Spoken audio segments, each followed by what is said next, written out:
Welcome into Sports Time. Bryant Dacus, Landon Schmidt with you this afternoon. No Brett. He's taking some time off around the holidays, but he will be back with us in about a week or so. We're Sports Time. We're with you for the next 3 hours and a ton to get into over these next 3 hours. We got to talk about the college football that's already happened. We got one game going on right now, Georgia Tech and Vanderbilt. We're only a couple hours away from the AutoZone Liberty Bowl here in Memphis. That will start about 6 o'clock, so that'll be a lot of fun. Ty Richardson will join us in about an hour and a half to talk about that game from the Arkansas side of things.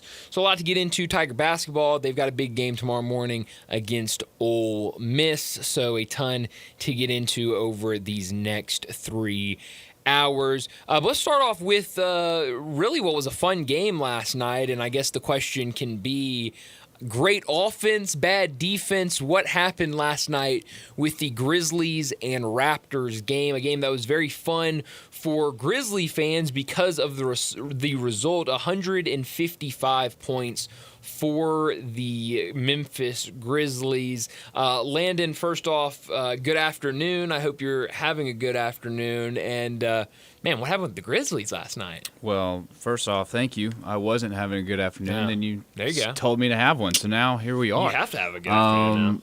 Yeah, I went back and watched the highlights of that game just to, refresh my memory on it, but I don't think there was a lack of defensive production. I saw a lot of good defense from Jalen Wells, especially early in the game. He was playing. He's so much fun to watch. I mean, he is. I mean, who would have thought that two of our starters would be rookies this year, in Zach Edey and Jalen Wells?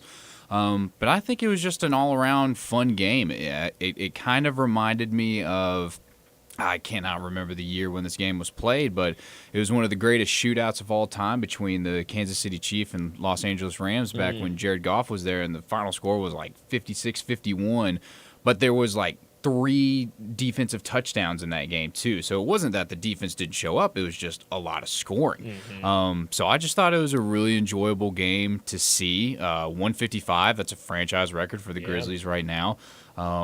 It's always fun when you see a lot of points. I mean, I was talking to you about the highest scoring games in NBA history. I don't think that cracked the list, but no, I don't think so. But and if it was with the Nuggets, we would for sure be looking at a win, which we looked at it anyways. But I just thought it was a really, really good all-around game. Very fun to watch. A lot of action, a lot of motion. It was fun. It was exciting. No, it was a fun game, and you talk about who really shined, and again, 155-126, the final score of that game. This was the Zach Edey game, and they asked him. For sure. I think Drew Hill. I saw the tweet from, I believe it was Drew Hill who I saw it from late last night, where they asked him, what got into you tonight? What was the big factors that led to the big performance from you? And he said, they played my anthem before the game. Obviously, Toronto in town, Zach Edey, a Canadian, and getting the Canadian national anthem, he said it fired him up, and he went out and played really, really well. 21 points for him, 16 rebounds. He did have 2 assists, 2 block shots, knocked down a 3-pointer. He tied for the leading scorer. Jaren Jackson Jr. also had 21, and that's leading scores for the Grizzlies because the Raptors had a pair of players that topped them. R.J. Barrett finished with 27 points. He led all scorers with 27. Scotty Barnes with 26, but they just could not get much, especially from their bench. I thought the difference between the Grizzlies bench and the Raptors bench was, huge. You look at what the Grizzlies bench did last night. Brandon Clark, 11 points, 9 rebounds. Santi Aldama, 4 points. He didn't play much. I don't even know why I'm listing him. He played 3 minutes. He's injured. He won't play tonight against the Pelicans. That's a big loss, but it is a big loss. But like you're saying, with how much depth we have on the bench, I don't think that's going to be a big blow. Yeah, because listen to these other guys. Jake LaRavia, 8 points, 9 rebounds, 3 assists. John Conchar, 9 points, 5 rebounds. Luke Kennard, 15 points, 8 assists. Scottie Pippen Jr., 15 points, 4 steals for Scottie Pippen Jr. last night. Now, again, some of those guys, John Conchar got there kind of late in the game. Some of when the game was already kind in of filled hand in for that the Yuki Grizzlies. slot. Sure, yes. But no, I mean, I loved what I saw from this Grizzlies team, especially that production from the bench unit. You had every starter with 15 or more points last night for the Grizzlies, which is incredible. Incredible. I mentioned Jaren and Zach Edey both with 21. Jalen Wells, 17 points for him. He was 5 for 10 from 3, really knocking down the three-point shots. Ja Morant, 15 points, 9 assists for him. And then Desmond Bane, 19 points and 5 rebounds. So a really good win for the Grizzlies last night. And now they're right back at it tonight against the New Orleans Pelicans. And this is a Pelicans team that has, really struggled this year. Only 5 wins for them this season, 5-26 on the season. Most of those wins have come, 4 of the 5 wins have come at home. So, they, I guess if you want to say some sort of advantage there, they, I guess, play better at home. I don't, that's not really. It's an optimistic view. Sure, I guess so. Glass half full. Grizzlies an 8.5-point favorite on the road tonight in New Orleans. This line has actually moved a little bit in New Orleans' favor. The Grizzlies opened as a 9.5-point favorite. Now it is down to 8.5. So we'll see what the Grizzlies can do tonight. Again, a Pelicans team that has really struggled. So a good opportunity here for the Grizzlies to get another win. But then after that is when this schedule gets pretty difficult. Sunday night on the road against OKC. The Tuesday after that, the Phoenix Suns on the road. January 3rd on the road against Sacramento. And then January 4th, which is next Saturday, on the road against Golden State. So you're looking at your next 5 games all being road games. And then when you come home, it doesn't get much easier because you have Dallas and Houston at home. Dallas, I'm curious. They play tonight. It will be their first game since their game on Christmas Day when they lost Luka Doncic. Yeah. I'm interested to see how they look tonight without Luka. That will be the question of how is Dallas playing at that point. And then Houston, one of the stories of the NBA this year with how well they've been playing with some of those young guys that they've brought in through the draft that are starting to develop and find their roles in the NBA. So it'll be a lot of fun tonight for the Grizzlies against New Orleans. We'll see if they can pick up that win. And, you look back, only 4 losses since Tuesday, November 19th. So what they've done really, last month and a half has been really, really impressive. We'll see if they can keep that going tonight on the road against New Orleans. I mentioned, I guess let's go ahead and throw out the NFL game last night. Should we? I guess we'll just mention it. It happened. It was there. If you watched it, you're an sorry. NFL junkie, I guess. We apologize on behalf of the NFL. It kind of goes back to the we'll watch it because it's the NFL. Yeah. And numbers coming out. NFL had we talked about it a little bit yesterday. NFL had a really good day streaming on Christmas Day.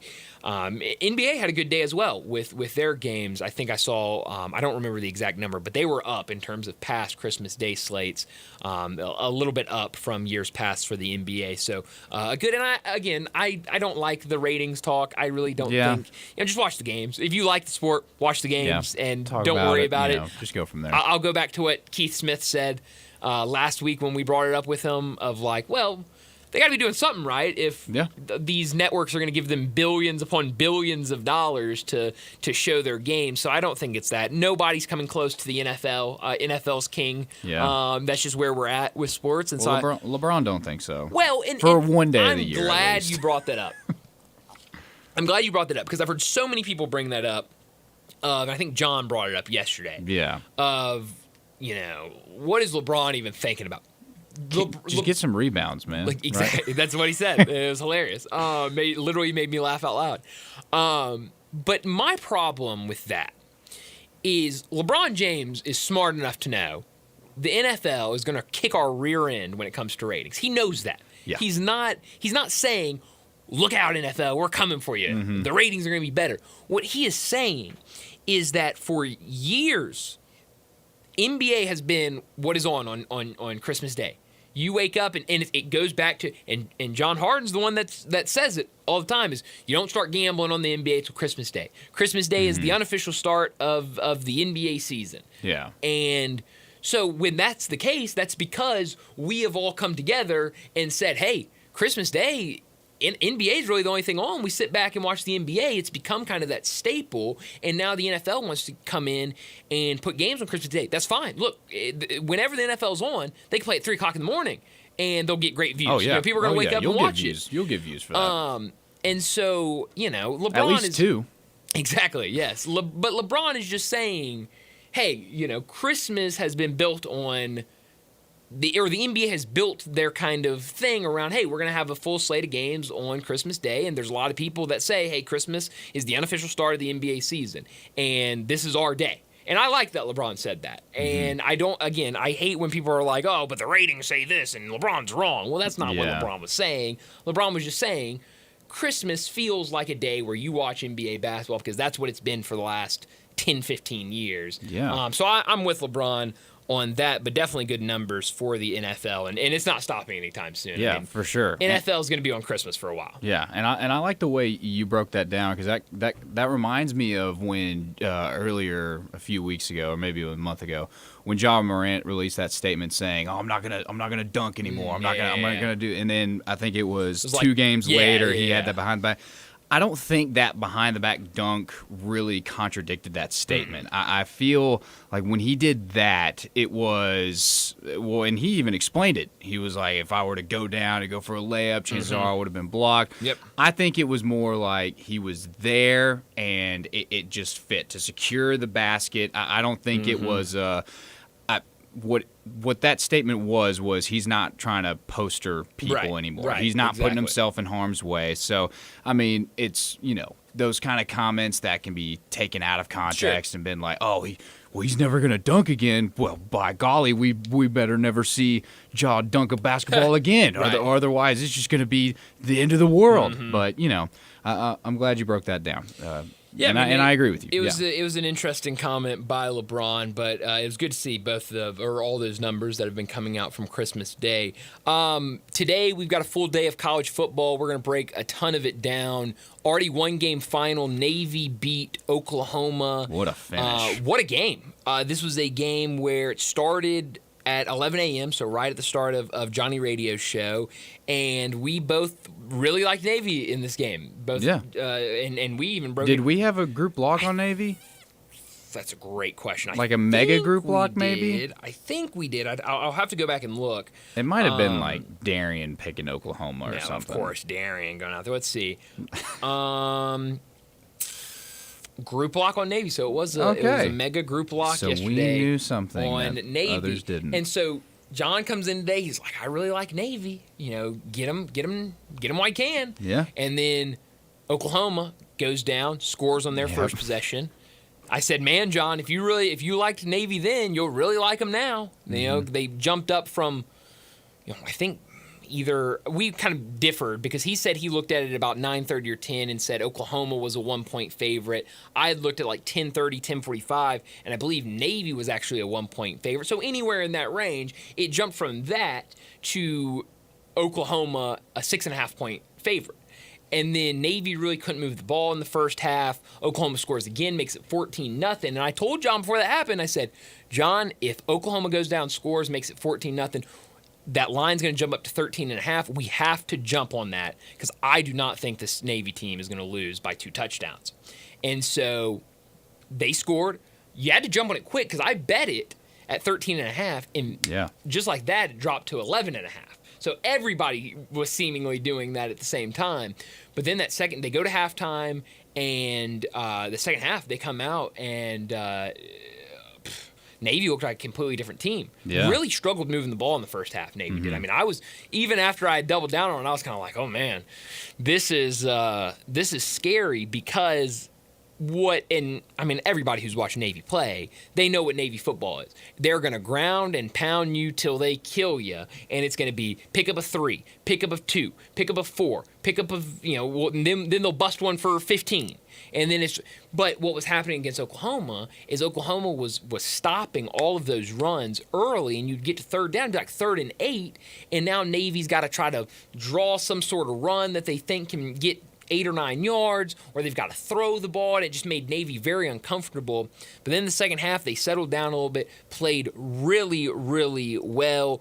Their quarterback had a massive run for a touchdown, and they were able to come back. They score, go up 21-14. Oklahoma comes down. They score with like 6 seconds left on the clock, and they end up deciding they're going to go for 2.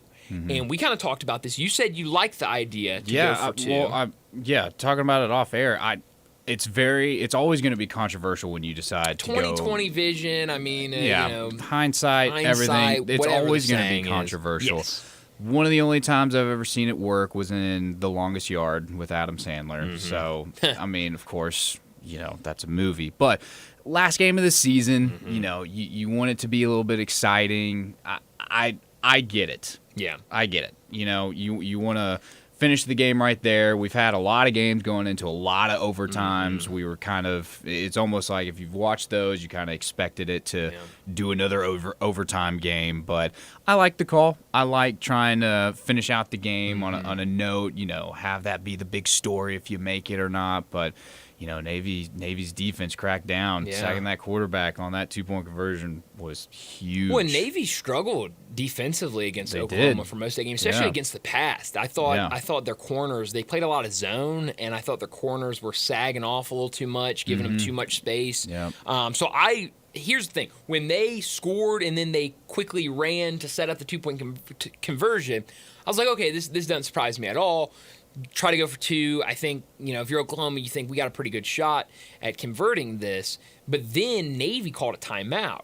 And I thought in that timeout, Oklahoma would kind of start second-guessing themselves, go, let's just kick this field goal. Because I was telling you, and you said, what's the worst thing that happens? You miss it and you lose your bowl game.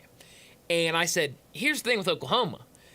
There's already going to be a lot of heat this offseason with what that team did this year. And, they made a bowl game, but now you lost a lot of players. It was not up to Oklahoma standards this season. I guess the question is, how much would it have helped winning a bowl game over Navy? Yeah. I don't know. It's not winning a bowl game over, a power conference team or a ranked team. Or it's Navy. Navy was a good team. But I think in Oklahoma's minds, they're not some of those other teams.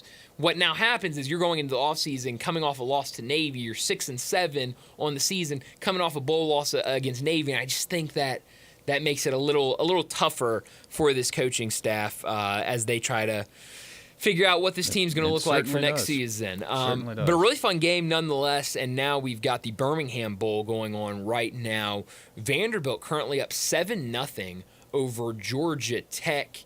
A game that I think is going to be a really good one. It looks like Georgia Tech kind of driving here. Vanderbilt, a 6-6 season for them. We talked a ton about what they have done this season, but I was a little confused because at least twice, in the first drive, Vandy tried to go deep, throwing the ball. And that's not what we've really seen from this Vanderbilt team. I just looked it up because I was curious, because I was like, I don't remember. I watched a lot of Vanderbilt football this year, and I do not remember them going through deep down the field like this often. Especially early in the game. Especially early. One of the plays, it was maybe like a first down or a second down. He had a guy in the flats that was wide open, maybe could have picked up 4 or 5 yards, tried to go deep.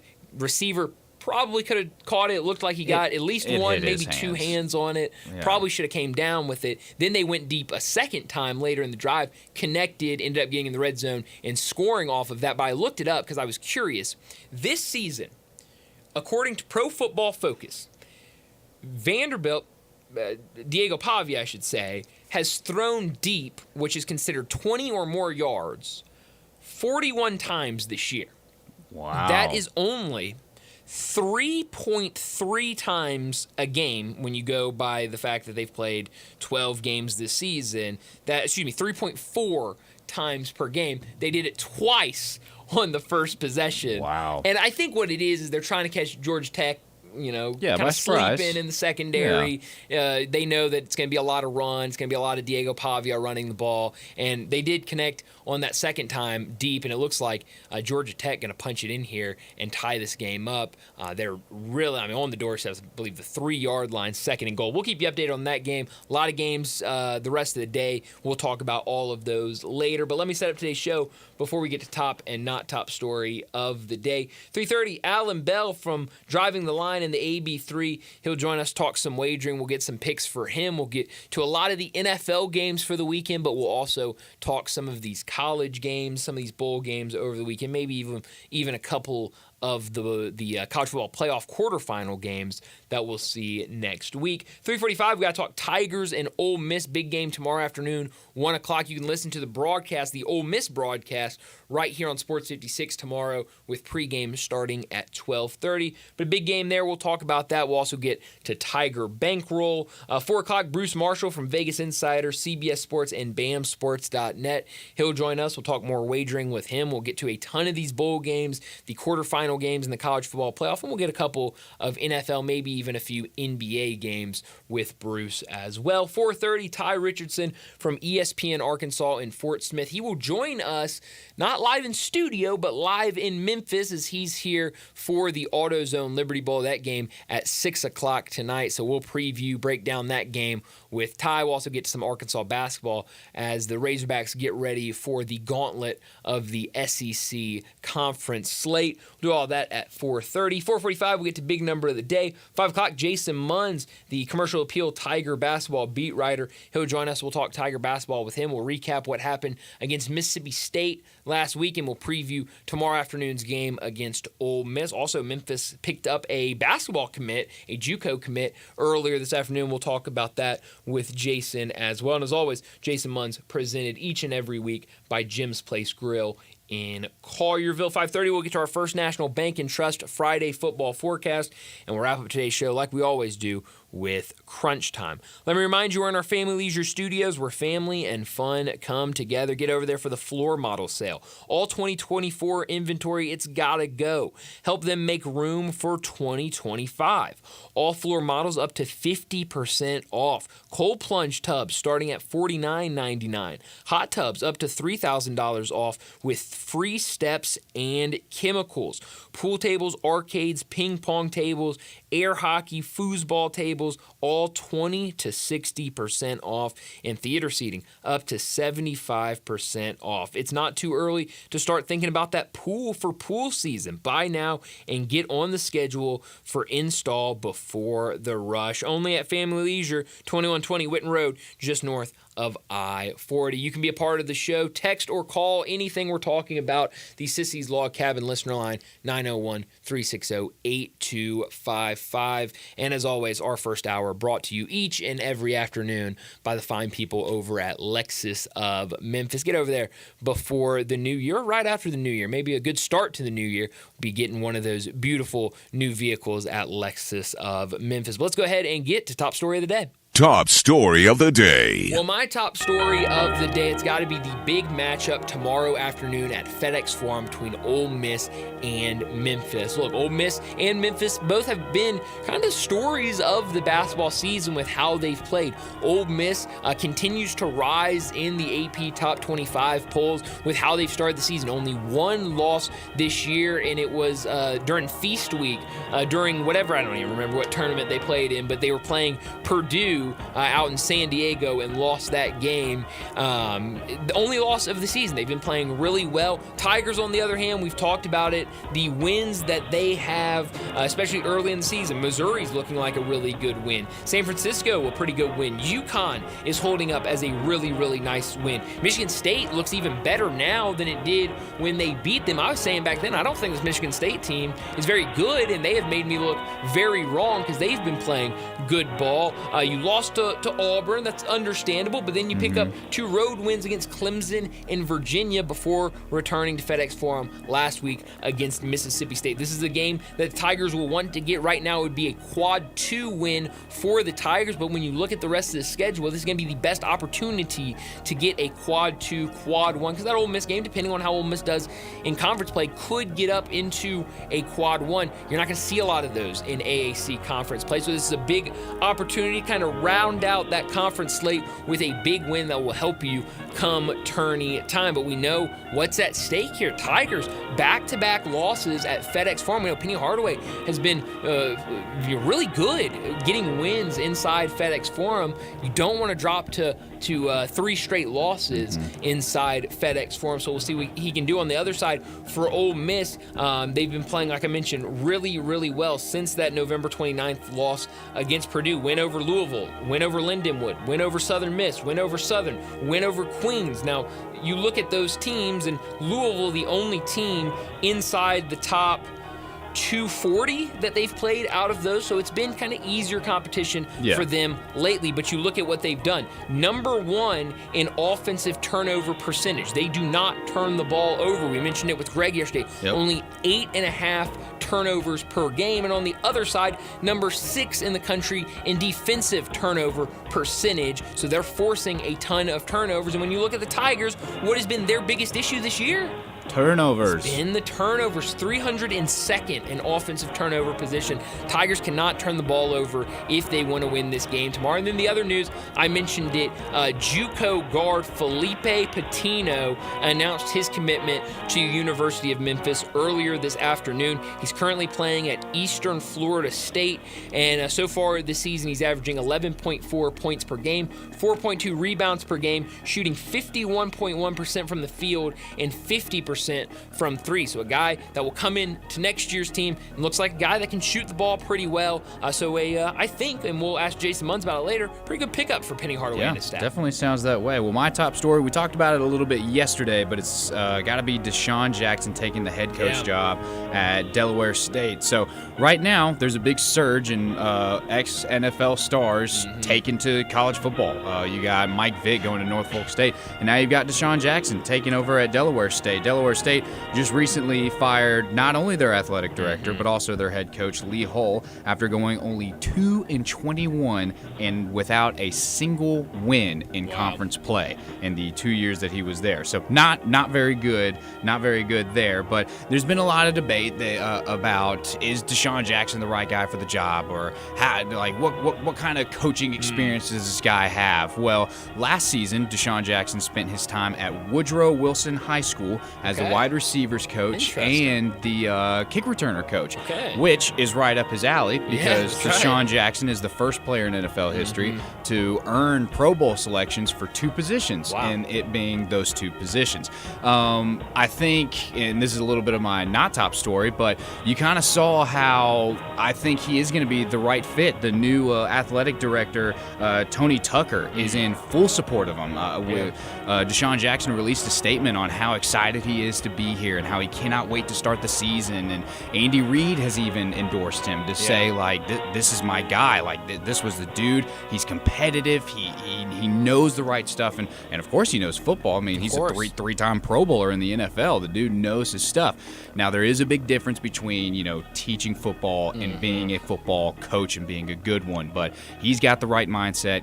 It sounds like he's got all of Delaware State on his side. So I think it's a matter of just going and doing it. And we've seen it been done before. Teddy Bridgewater coming back to the NFL last year, spent 1 year off from the NFL and decided, you know what, I'm going to go win a state title in 3A football. So it can be done. I think it's just going to be, we're going to be along for the journey. But props to Deshaun Jackson, and I think that Deshaun Jackson is going to do a good job there at Delaware State. I sure hope so. We should start calling this just top story because we seem to run out of time. We get so excited about the stories we want to talk about in the first segment. That's why they're the top stories. And then, but just the first segment, we just get so excited. We get to talking about whatever the topics are, and then we get to top story, and it feels like we run out of time every single time. So that will do it for top and not top story of the day. But let's go ahead. Top story. That's right, yes. But let's go ahead and get to a break. When we come back, we're talking some wagering. Alan Bell, he joins us next. Start your day with Sports 56 Mornings with Greg Gaston and Eli Savoy. Weekday mornings from 7 to 10, right here on Sports 56 and 98.5 FM. I'm Sean Sewer with XMC Technologies, your local source for the best in office technology for over 30 years. We believe that being a technology partner means meeting our clients' needs as they change over time. That's why I'm happy to share that we are now Visual Edge IT. As cyber attacks continue to be a growing threat, our customers are asking for more cybersecurity and ransomware protection. For more information on how to protect your office, visit us at visualedgeit.com or call us locally 901-737-8910. There's no better place in Memphis to catch up with your out-of-town friends than Bell Tavern, Memphis' best downtown neighborhood bar. This is the time of year when old friends and far-flung relatives swing into town for a few days, and you want to get together someplace quiet, someplace friendly, and someplace with ice-cold beer and signature cocktails you can't find anywhere else. And that, my friends, is Bell Tavern. Tucked into Barbaro Alley, Bell Tavern is tailor-made for being with people you haven't seen in a while, and you get to show off the fact that you know the greatest bar in Memphis, and they don't. Locally owned and operated for over 40 years, Automatic Gates Construction tailors custom gate solutions for all your residential, commercial, and industrial needs, including repairs, maintenance, and installation. Automatic Gates Construction specializes in designing and installing automatic gates and fencing that seamlessly blends security, functionality, and aesthetic appeal. Elevate the safety and efficiency of your property with a premium gate solution. Automatic Gates Construction at myautomaticgates.com. Get ready for the wrap-up the year sales event at Gossett Chrysler Dodge Jeep Ram Fiat on the Pike and save huge 2024 Jeep Grand Wagoneer L Series 3, $23,156 off MSRP. 2024 Jeep Grand Cherokee 4XE 4-wheel drive, $12,319 off MSRP. And 2024 Dodge Hornet RT all-wheel drive, $11,637 off MSRP, or buy it for $32,983 plus 0% for 72 months is available. It's the season to drive past the rest and come to the best at Gossett Chrysler Jeep Dodge Ram Fiat on the Pike, or shop online anytime at GossettMotorCars.net. If you want it, we got it at Gossett Motorcars. 145 331 MSRP 123 155 Cherokee RC 106 867 MSRP 65 210 Hornet R3 808 452 MSRP 44 620 includes all rebates and incentives and excludes PF 695, excludes tax title and license with approved credit. See dealer for complete details. Dealer stock only.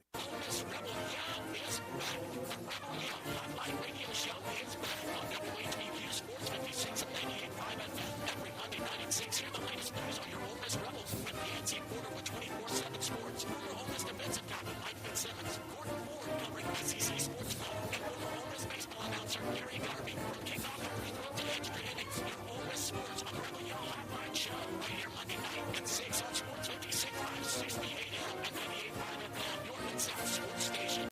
Now back to Sports Time. Sports 56. This hour is brought to you by Lexus Cars. Here are your hosts, Let's Talk Sports with me, Brian Davis.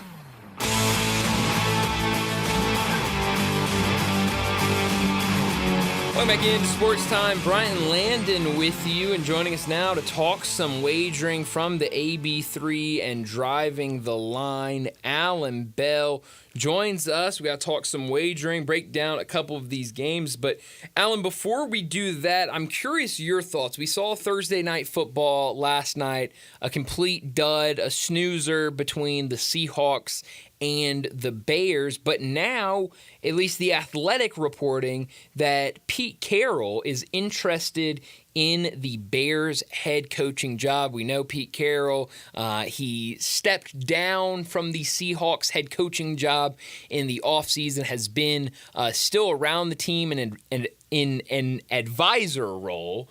But what do you think about him trying to get back out there, and do you think that that would be a good fit with the Bears? But first off, man, appreciate you having me back. Yeah. And second, I'll say this, man. Pete Carroll has won everywhere he's been. Like, I don't know why people are negative on it. I don't know if it fits the Bears, but he's pretty good, man. Mm-hmm. Like, I wouldn't hate having him as a coach at all. And yeah, that game was the worst of all time. That was awful. It was no fun to watch. But I guess you have to get when a lot of these NFL games are so good, you've got to get a snoozer in there at some point. So maybe we got it out of the way, and the rest of the weekend will be really good. Let's go to some of these NFL games before we get into some college games, and let's start with one of these games tomorrow afternoon. 3 games tomorrow on a Saturday after we had the doubleheader last Saturday. And let's start with this Broncos-Bengals game tomorrow afternoon. Right now, Cincinnati a 3.5-point favorite at home. That total at 49.5. But you look at this Broncos team, they've been playing really well, especially Bo Nix, what he's been doing as a starting quarterback, as a rookie. How do you see this game? Yeah, look, I'm with you, man. Like, they have been playing great. You know, and the interesting part with the Broncos is their defense. Like, they're one of the best teams in the NFL in regards to points per game allowed. Mm-hmm. But I'm going to roll with the Bengals here, man. Minus 3.5. It's just, I'll take it. Like, I think that Joe Burrow is just going to continue to score points. His defense will give it up, too. If you want to play the over, go ahead and do that. But I don't care how good your defense is. Joe Burrow can usually figure it out. Mm-hmm. And a lot of number like that at home, yeah, I'll roll with the Bengals there. Yeah, I like that. Bengals minus 3.5, especially at home. What about that night game? Cardinals and Rams. Rams right now a 6.5-point favorite. That total at 47.5. Yeah, so, all right, you asked a good question here. And you know what? It's fascinating to think of how we go about this because the Rams have to win, right? Like the Seahawks won. Like, the Rams have to keep going, to get that division, right? And the Cardinals they're a good team when they're on, right? Like, they can score points. I just don't know. Like, what I'm asking essentially is this is one of those games that feels like there's either going to be 60 points scored or 8. You know what I mean? Mm-hmm. Like, it's just going to be one or the other on the extreme. I like the over. I think there's going to be points scored. You see the Rams. I mean, they can play good defense, but, they win by scoring, and they win by throwing the football. And I think that you're going to see Arizona do the same. Mm-hmm. I'm going to roll with the over on that one. 6.5 points is a lot. Yeah, I'll take that over. I like it. Let's jump over to Sunday, one of the first games of the day. Cowboys on the road against the Eagles. The Eagles have been playing really good ball lately. They're 6-1 at home. They're a 7.5-point favorite tomorrow. Total at 38.5. And we've learned, I guess we came out yesterday, that CeeDee Lamb will be shut down these last 2 games of the season. He's been dealing with injuries all year long, so they don't want to risk anything over these last 2 games, especially now that they've been knocked out of the playoff race. How do you see this game tomorrow with Philly being a 7.5-point favorite? Yeah, so look, if you're going to bet the Cowboys, do it now because Jalen Hurts has just been ruled out. He's not going to play with a concussion. So Kenny Pickett is going to be the starting quarterback for Philly. Look, give me the under, okay? If you don't have CeeDee Lamb for Dallas and you don't have Jalen Hurts, and even with Jalen Hurts, the Eagles, their forte is winning by defense, right? Like, they haven't really been a big scoring team this year because, quite frankly, they really haven't had to. Play the under. There's not going to be any points scored in this game whatsoever. Philly's going to try to go out, get a win, and get the heck out of there. Yeah, the great under game. Yeah, that's a really good one. Jets and Bills, another noon game. Right now, Buffalo a 10-point favorite. That total 46.5. I don't think, and I think Landon and I were talking about this maybe yesterday or the day before, I don't think people realize really how good Aaron Rodgers has been playing over the last 6 or 7 games because of how much the Jets have been struggling. I think, what was it, Landon, last 7 or 8 games, Aaron Rodgers has thrown 14 touchdowns and only 1 interception. Yeah. I mean, he has been really, really good, but this is a really good Bills team with a quarterback that feels like one of 2 players that even have a chance of winning MVP this year in Josh Allen. How do you see this game? Yeah, all right. So, look, I think that this is the question of the day, all right, in the NFL, because you're exactly right, man. Great point in regards to Aaron Rodgers, and you guys are exactly right. The problem is that they just can't turn them into touchdowns. Mm-hmm. It feels like they have a ceiling. I mean, what did they lose to the Rams at home? Was it 19-9 or something like that? Yeah. It was just something really low, man. And even when the middle of the season, quote unquote, if they were at a peak, I don't know. if they even had one. But they're just not a high-scoring team. Mm-hmm. All right, now, the question, though, is this, is that, all right, now that the Chiefs have locked up the number 1 seed overall in the AFC, all right, Buffalo doesn't have that to play for. But you can't just start losing and not care, right? Mm-hmm. Like, you have to keep going. Look, I'm going to roll with Buffalo minus 10. I think that, one, Buffalo wants to get kind of that bad taste out of their mouth of that, start that they had against the Patriots last week. They kind of had to come back and win that game. And then number 2, the big point, what you just said about Josh Allen. He is going for the MVP. And that is a huge thing. That is great for everybody involved with the Buffalo Bills organization. I guarantee that they're going to give him every opportunity to throw touchdowns, run in touchdowns, all of it. Give me Buffalo minus 10. You have all the makings of Buffalo wearing the Jets out because, quite frankly, after that Rams game, I think the Jets, like in their locker room, they might be done. Yeah. I think everybody's ready for the offseason, and they might just lay it down against Buffalo. Sunday afternoon, Packers on the road against the Vikings. Both these teams been playing really well. Vikings beat the Packers earlier this season in Green Bay. Currently, Minnesota a 1.5-point favorite at home. That total at 48.5. What do you like here? I'll give you the Packers plus 1.5. All right. Now, the Vikings could win by 1. Wouldn't surprise me. I think it's going to be a tight game. I think it's going to be close. These are 2 of the best teams in the NFL. How it usually goes when you have divisional games late in the season, between really good football teams, they usually split, right? And weirdly enough, it's actually at the other team's stadium. I don't know why that is, but it just kind of works out that way. I think Green Bay is playing excellent football right now. Not that Minnesota isn't, right? But Minnesota has had some spots where they've had to kind of come back. You've got Green Bay that's just going to come out. They're just playing excellent football, man. And I think that this is a Green Bay win right here, or a Green Bay cover. Could be a Vikings win, could be a Packers win. But if you're going to give me 1.5, even though obviously it's a low number, I'll take it. I think Green Bay is just playing really, really, just executing at a very high level. Yeah. Falcons Commanders Sunday Night Football right now. Washington a 4.5-point favorite at home. That total at 47.5. What do you like in the primetime game? Man, I'll tell you this. Look, I like Michael Penix, but we've all seen rookie quarterbacks in the NFL. You come out, have a good start, and then the next game you could just be atrocious. I'm not saying or wanting that to happen, but when you got to go on the road, it's going to be outdoors. You're not playing at home. You're not playing in a dome. It's just a little more difficult. Head coach Dan Quinn, he knows a little bit about the Falcons. I mean, obviously he didn't coach Michael Penix or anything like that, but yeah, I like Washington here. They've got to win. Not that Atlanta doesn't. They need to win as well, but Washington has to win to stay in this thing. I'll take Washington with 4.5. Is there anything in the NFL that you like that we haven't gotten to? Yeah, all right. So the Titans-Jaguars, I think the total right now sits at 39.5. Yeah. All right, play the over. All right, number one reason is because the Titans coaching staff, I'm not saying they're coaching for the jobs, but we talked about it, man. Like, they got to show something here. And they scored a bunch of points last week. Colts. I think they did the same against the Jaguars. I think the Jaguars scored some points against the Titans. And there's weirdly, there are a lot of players that have switched between these two teams, Calvin Ridley probably being the most talented. And there's kind of a little bit of hate there. Mm-hmm. I think you're going to see two teams fighting really for nothing except for pride of beating each other. So I like the over 39 now.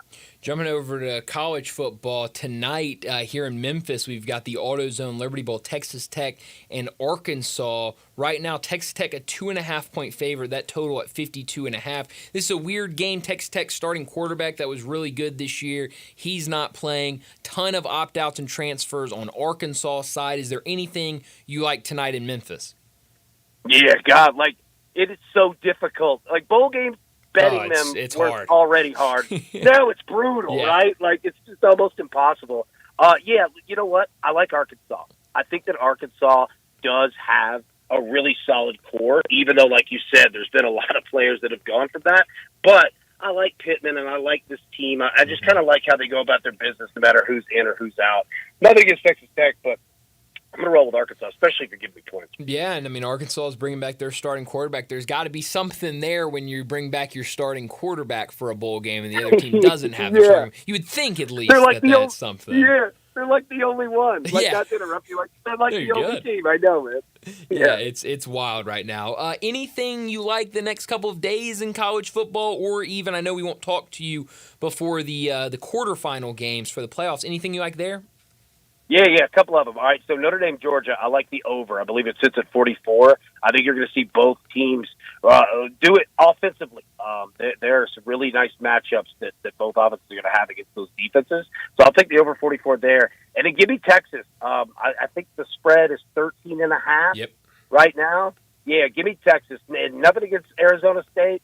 All right, Gattaboo's been a great running back, buddy. They're going to stop that, and they're going to force you to throw it. I don't think it's going to work. And now that Texas has a taste and had a little risk and scare against Clemson, I think they're going to be on their game. I'll take 13.5 all day with Texas. Yeah, I think you're right there. Well, Alan, as always, thanks so much for joining us. Enjoy this weekend. Happy New Year, and we'll talk to you again next Friday.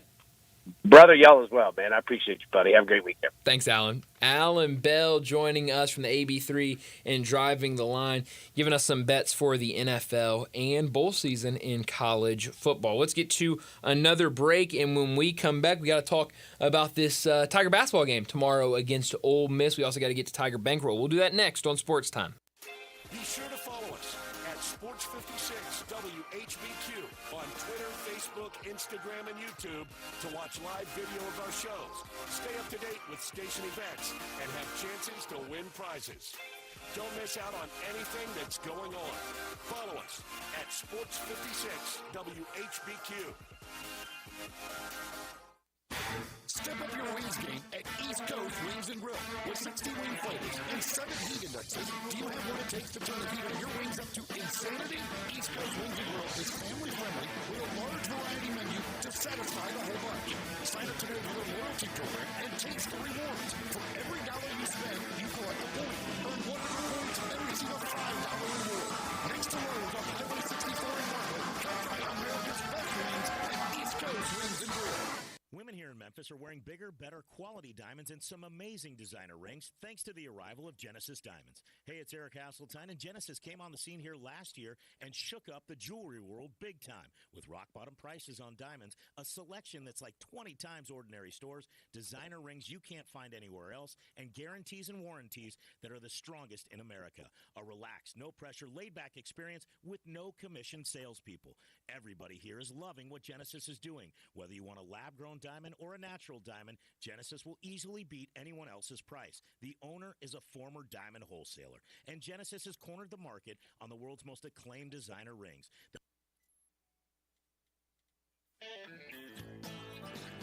Hi, this is Troy Fiveash, owner of Fiveash Roofing. I have been told that my ads are all business and I should share some of my personality.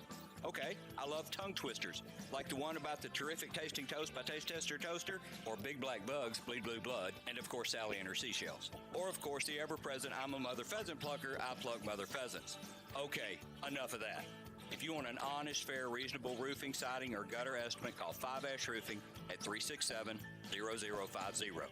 That's exactly what you'll get. No empty promises, no high-pressure sales tactics, and no fast-talking salesman trying to convince you that today and only today is the best day for you to get a new roof. For the record, the best day to get a new roof is when you're ready for one. Fiveash Roofing, fair, honest, and ethical. 367-0050 or memphisroofer.com. Fiveash Roofing, it's what we do. We're here for you. All 650 acquisition fee, $20,000 per year. K4 SEO2 9100, MSRP 24230. Kilowatt SG 596.529, MSRP 41260. Includes all rebates and incentives. Excludes tax title and license. Must finance through KFA dealer stock only. See dealer for complete details. Offer valid through 1/2/25 with approved credit. It's time to get happy during Chef Allen's The Season of New Traditions. Sales event going on now at Gossett Kia South on Mount Orion. That's right, baby. Save big in 2025. Kia K4 LXS, $199 a month, $34.99 due at signing. Get the best SUV on the market, 2025 Telluride S front-wheel drive, $368 per month, $39.99 due at signing. All 24-month lease and 0% for 72 months on the 2024 EV9. And every Gossett Kia comes with Kia's 10-year, 100,000-mile powertrain limited warranty. So whether you live in Fort Lake, South Haven, Olive Branch, or Memphis, you'll be happy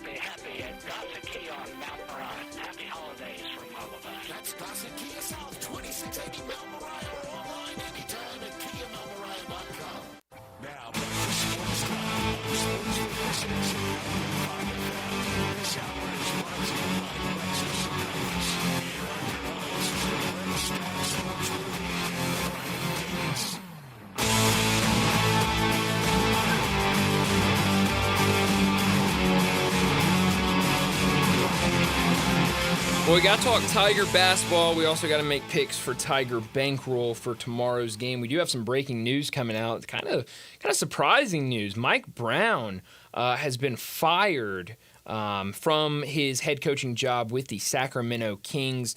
Shams reported it about 15 minutes ago. Kings fire Mike Brown in the midst of a 5-game losing streak, 12 of their last 17, and have lost an NBA high 13 clutch time games this season.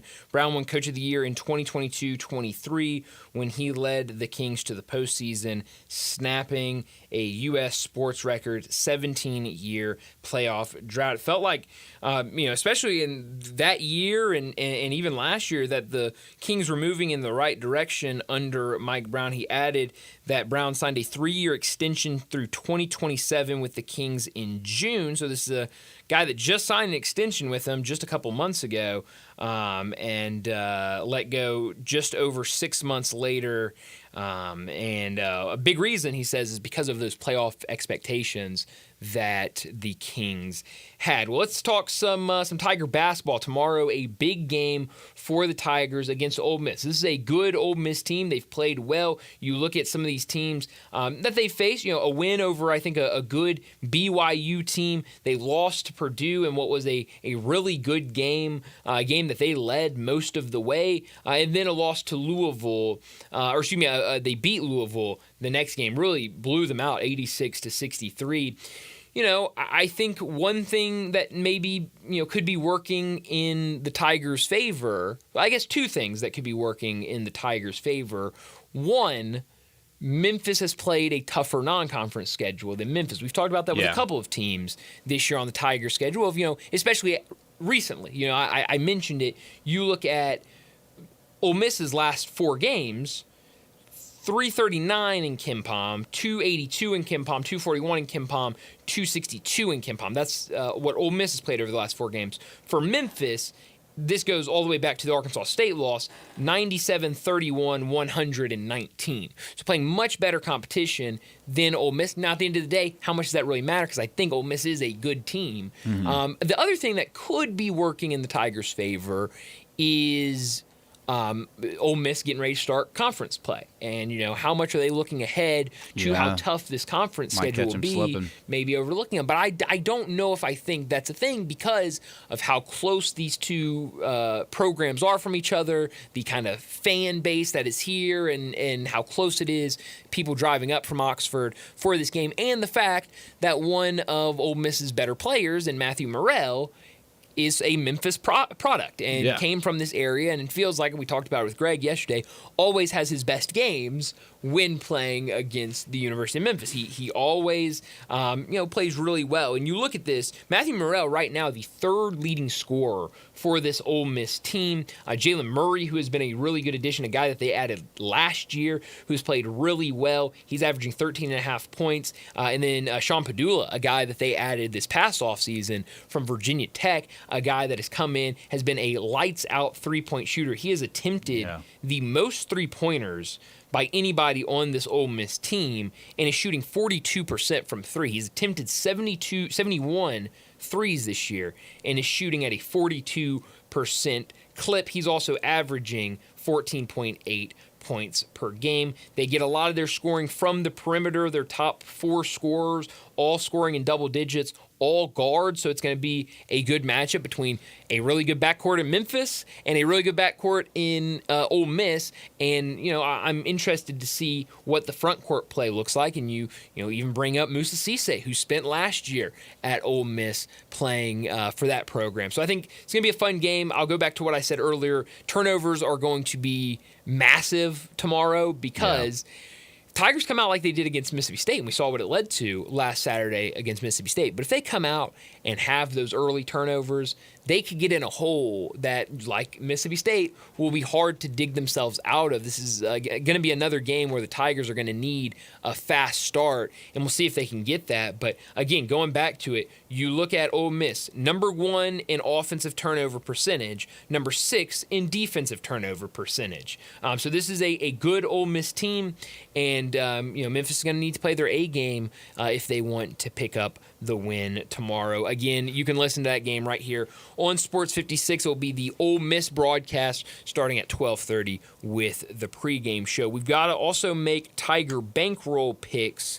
So let me lay out where we're at with Tiger bankroll. We're going to play it off of Ole Miss as a 1.5-point favorite. This line has been moving. This morning, it was a 1.5-point favorite. Obviously, because Brett's not here, because Connor's not here, because Darian's not here, we could not play, line moved, everybody, new picks. So we played it off of Ole Miss as a 1.5-point favorite. And it's a close race. You look at the way all of us have been picking, it's been really close. I'll run through that first, and then I'll give you our picks. Brett is currently in first place. He has a 6-6 record picking Memphis games this year. He is at $1,100.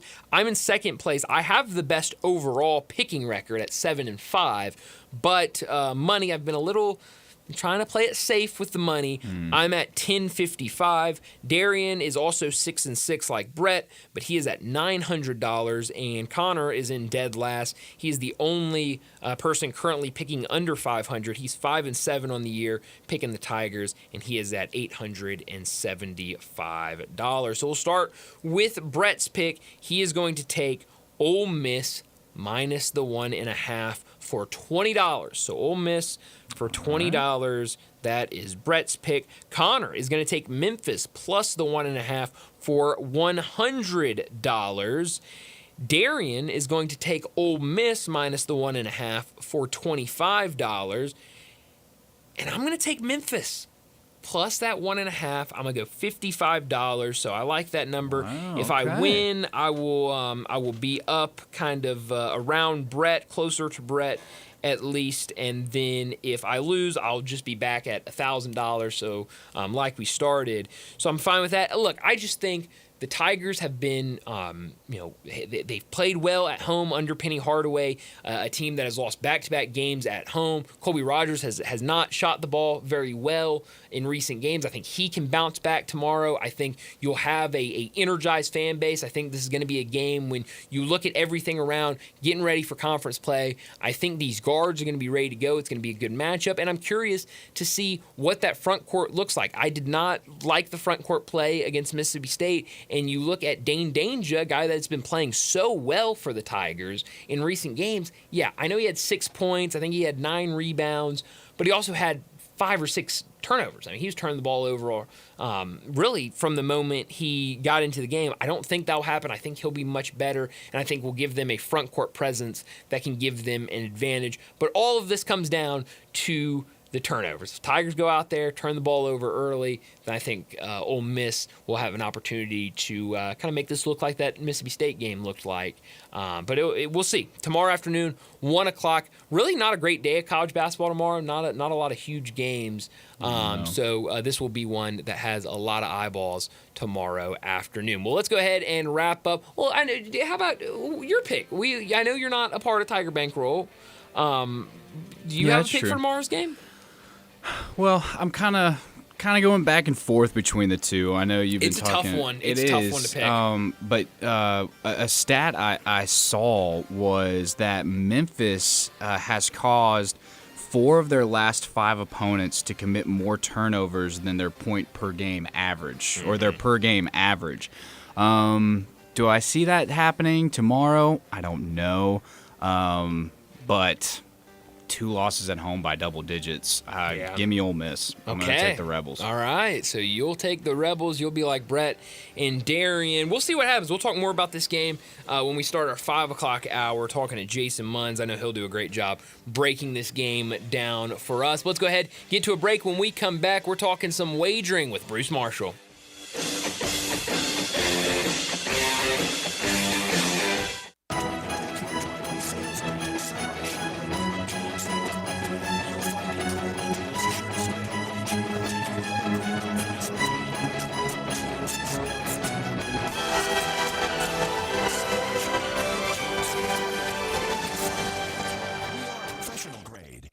Licensing costs, registration fees, taxes, and dealer doc fee of $8.99.50, which are to be paid by the consumer. consumer. Example, stock number RG25762, MSRP 52,000, Sierra bonus 1,000, dealer discount 6,500, purchase allowance 2,750, bonus cash 750, sale price 41,000, expires 1/2/25.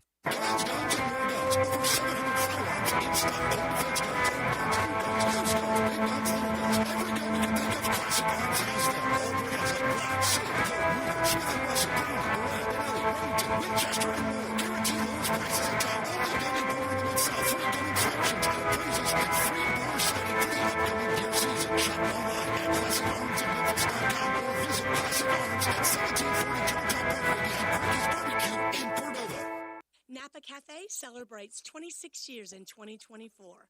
Hi, I'm Glenda Hastings, owner of Napa Cafe, and I want to thank you for making us part of your dining experiences. If you are a first-time guest or have dined with us countless times, I want to thank you for making us part of your lives. Whether you're celebrating with the crowd or planning a cozy date night on the town, Napa Cafe can provide you an extraordinary evening. We have 5 dining rooms, including our private wine cellar, our Jan's room for 2 guests, and the Eleanor room for parties up to 60. Sit back, relax, and celebrate. Leave the cooking to us. Come see me at Napa Cafe, 5101 Sanderlin Avenue. We're open Wednesday through Saturday for dinner starting at 5 o'clock. We also offer curbside pickup from our full menu. For details on our stay-in, dine-out menu or reservations, visit our website at napacafe.com. Come join us as we celebrate 26 years of Napa Cafe in 2024. We can't wait to serve you.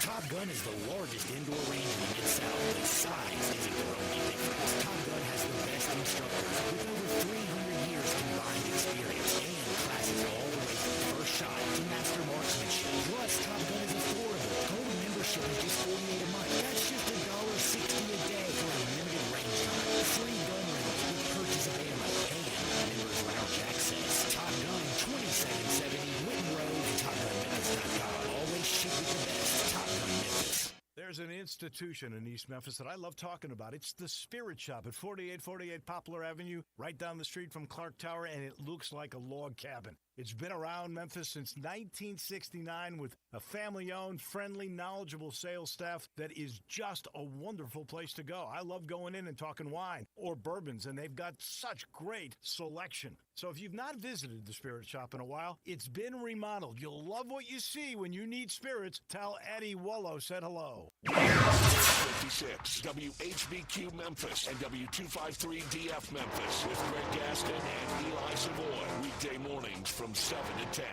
Joining the guys every Friday is college football historian and Vegas legend Bruce Marshall from Vegas Insiders. CBS Sports, Vegas on our website, and sports.net. For over 30 years on Memphis Radio. Sports Time. Bruce Marshall with Brian and Brian. Bruce Marshall joins us now to talk some wagering. As always, Bruce joins us from Vegas Insider, CBS Sports, BAMSports.net. Bruce, thanks so much for joining us. A lot of games to get into. We've got Vanderbilt and Georgia Tech going on right now in the Birmingham Bowl. It looks like Vanderbilt will run this clock out. 8 seconds left in the first half, and they lead 14-10 over Georgia Tech. I think 3 more games today after this one, and the next game here in Memphis, the AutoZone Liberty Bowl, Texas Tech and Arkansas. Let's start with this game. Texas Tech, a 2.5-point favorite. That total at 52.5. A weird game. Texas Tech starting quarterback who's been really good. He won't play tonight. Arkansas has been really hit hard by the transfer portal as well. Do you like anything in this game tonight? Yeah, even though Morton is not going to play at quarterback, and by the way, happy holidays to you and everybody in Memphis, Brian. Right back at you. But I still think an over might be the key. Now, we didn't get an over this morning in the earlier game with Navy and Oklahoma, but it's been sort of an over pattern this week. And for what it's worth, Joey McGuire seems to be very high on Hammond, the backup quarterback, who featured really only one game. We saw him in the TCU game where he didn't look all that bad, but he thinks he can run this offense, and Texas Tech put up a lot of points. Arkansas has been hit by the portal. Jaquindon Johnson, the top running back, is out. Jaquindon Jackson. Taylor Green, though, is going to play, and we did see Arkansas at times this season really put up some points. I just think the flavor of the bowls this week, and I think if Hammond is as good as McGuire says, and he's not just blowing smoke, but we did see him a little bit in the TCU game, and he looked like he's doing it. I don't think they're going to have a big drop-off from Morton. I think there'll be some points tonight. I maybe lean a little to Arkansas, but over 52 would be my first call at Liberty tonight. Yeah. Later tonight on Fox, Syracuse and Washington State. Syracuse a big-time favorite, 18-point favorite tonight in the DirecTV Holiday Bowl.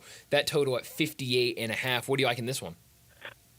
I normally don't like to lay this many points in a bowl game, but I would do it tonight with Syracuse, and it's mainly because Washington State just looks like it shouldn't be playing in this game. They could have surrendered like Marshall did in the game in Shreveport tomorrow. Because of the portal has really ripped Washington State. Not just that. I mean, it's who left the portal. John Mateer, their quarterback, is Oklahoma now, so he's in the portal. Backup quarterback, hardly played this season. The coach, Jake Dickert, left for Wake Forest last week, took some staff with him. So Pete Calgus, the assistant, now the interim, is just trying to hold this thing together with duct tape. We saw this a couple of years ago with Washington State, not quite to this degree, but they were hit by the portal hard in the game against Fresno in the LA Bowl, lost that game 29-6. We saw earlier this week Coastal Carolina, now a little different situation maybe, but not that much, ripped apart by the portal. Both of their experienced quarterbacks were out, and they just were torn asunder by the portal, and they couldn't compete. And that was only against UTSA. I'm not sure Washington State's even going to be able to compete tonight. And Syracuse is good. They've traveled to the Pacific time zone before the season. They won a game at UNLV. Kyle McCord, except for that one half against Pittsburgh back in, October 24. He had a very good season for Syracuse. They've been on a high there since they beat Miami. I think they can name the score here tonight. Washington State, by the way, even with Mateer, down the stretch, they lost consecutive games. New Mexico, Oregon State, Wyoming to close the season. Those are all sub-500 teams this year playing out of the Mountain West. I'm going to lay it with Syracuse tonight. I think this is a blowout. Wow, big number there. But you're right. I mean, the way that roster looks right now for Washington State, I would not be surprised at all. The final game tonight, USC and Texas A&M in the SRS Distribution Las Vegas Bowl. A&M a 3-point favorite here with the total at 54.5. One of the hosts on the earlier show was surprised that A&M was only a 3-point favorite. What do you think about the late game tonight? Well, it's interesting. I mean, I think in first blanch it looks a little bit light, except, A&M had a couple of really good games this year, the Florida game, the LSU game. They only covered 3-point spreads this year, so they generally underachieved. They did not close the season well. They made a quarterback switch. And Mike Elko generally, he had this team in position actually all the way till the last game against Texas to perhaps make the playoff because they could have gotten the SEC title game. They closed the season slow. Marcel Reed, growing pains, freshman quarterback. I think they're going to try to run it tonight at SC, which has had defections portal-wise along the defensive front. A lot of portal attrition on the SC side, a little bit more than the A&M side. Jaden Maeva, the quarterback, comes back to Las Vegas. Of course, he transferred from UNLV. He's a Las Vegas product, so he'll be there tonight. Interesting how USC brackets its season with 2 games down the street from me here at Allegiant Stadium. Just a few miles away, LSU, the opener, SEC team, they won that one, and now they closed the season in the same place against another SEC team. I found this one a very tough game to handicap tonight, and I almost, if you can find more than 3, I might almost like USC a little bit, but it's the least favorite of my games today. I like it. Yeah, that's a tough one later tonight. Out in Vegas. Tomorrow, a ton of games in bowl season. A couple that I'm really curious about. The Pop-Tarts Bowl tomorrow afternoon, Iowa State and Miami. Right now, the Hurricane, a 4-point favorite with the total at 57.5. What do you like in this game tomorrow? Sort of like Iowa State. Really just I'm a little bit concerned the way they could not keep pace with Arizona State in the Big 12 title game, and a little worried that Miami might be able to do something of the same. But Miami's defense was not that great down the stretch this season. In fact, they had some games late. The Wake Forest game was a lot closer than that score indicated. So was the Duke game. They gave it 45 points to Louisville, 38 to Cal, 34 to Virginia Tech. They should have lost both the Virginia Tech and the Cal games, saved by a video review at the end of the game that, against conventional wisdom, favored Miami. And I just don't know mentally how Miami is going to react here, Brian, after blowing their chance at the playoff in the ACC title game against Syracuse. In that final game, I think there's some defensive deficiencies here, and I think Iowa State will have a shot. They've had some portal defections there, but this is a pretty functional team. Both the season, they've got a balanced offense. I like Matt Campbell more than I like Cristobal. So I'm going to lean a little bit to Iowa State, but I don't love this one too much, just in case Miami's got too much speed for Iowa State, which is a possibility. Yeah. Later tomorrow night, BYU and Colorado in the Alamo Bowl. Right now, Colorado a 3.5-point favorite. The total at 54.5. And interesting, Dion said last week that he is going to put up bowl insurance for all of his guys that are going to play, but also will be going to the draft next year, I guess, in a couple of months. So it sounds like all their guys are going to be playing for Colorado. BYU, one of the stories of the season, especially earlier in the year when they were playing really, really well. What do you like in this game tomorrow night in San Antonio? Yeah, I might lean a little to Colorado here. I mean, they were really good against the spread this season. They had, an 8-game spread win streak at one point until they ran into Kansas. They'll show up for Dion in this game and, taking out the insurance on some of the key guys. I mean, they're all going to play, including his sons and Hunter, and it looks like they're all going to play. And they were playing, down the stretch. I mean, that one game against Kansas really wrecked it. This could have been. These teams were tied for the first place in the Big 12. It was just tiebreakers that put ASU and Iowa State in the title game. BYU cooled off some late in the season. They had some very, very close escapes early on. Retzlaff seemed to make plays when he needed to at quarterback, but I kind of like, if Dion's got most of his guys there in the way Colorado played this year, and the fact I think they'll show up here for this game in San Antonio. So I'm going to lean a little to the Buffs in this one. I like that a lot. Anything else you like bowl game-wise for tomorrow? Yeah, I might look at Boston College a little bit. You're getting some points there. I don't trust Nebraska laying points. I mean, they seem to lose almost every close game they play. Boston College made a switch at quarterback late in the season, but they're a balanced team. They can run. The Florida International transfer, Grayson James, gave them a little bit more in the air than Castellanos did. They played very well down the stretch, and Nebraska, I think, is a very unreliable favorite. So I might look at BC there, and that one's at Yankee Stadium, by the way. Two others. Maybe NC State. Bailey seemed to give them a real spark at quarterback, though I don't want to underestimate East Carolina.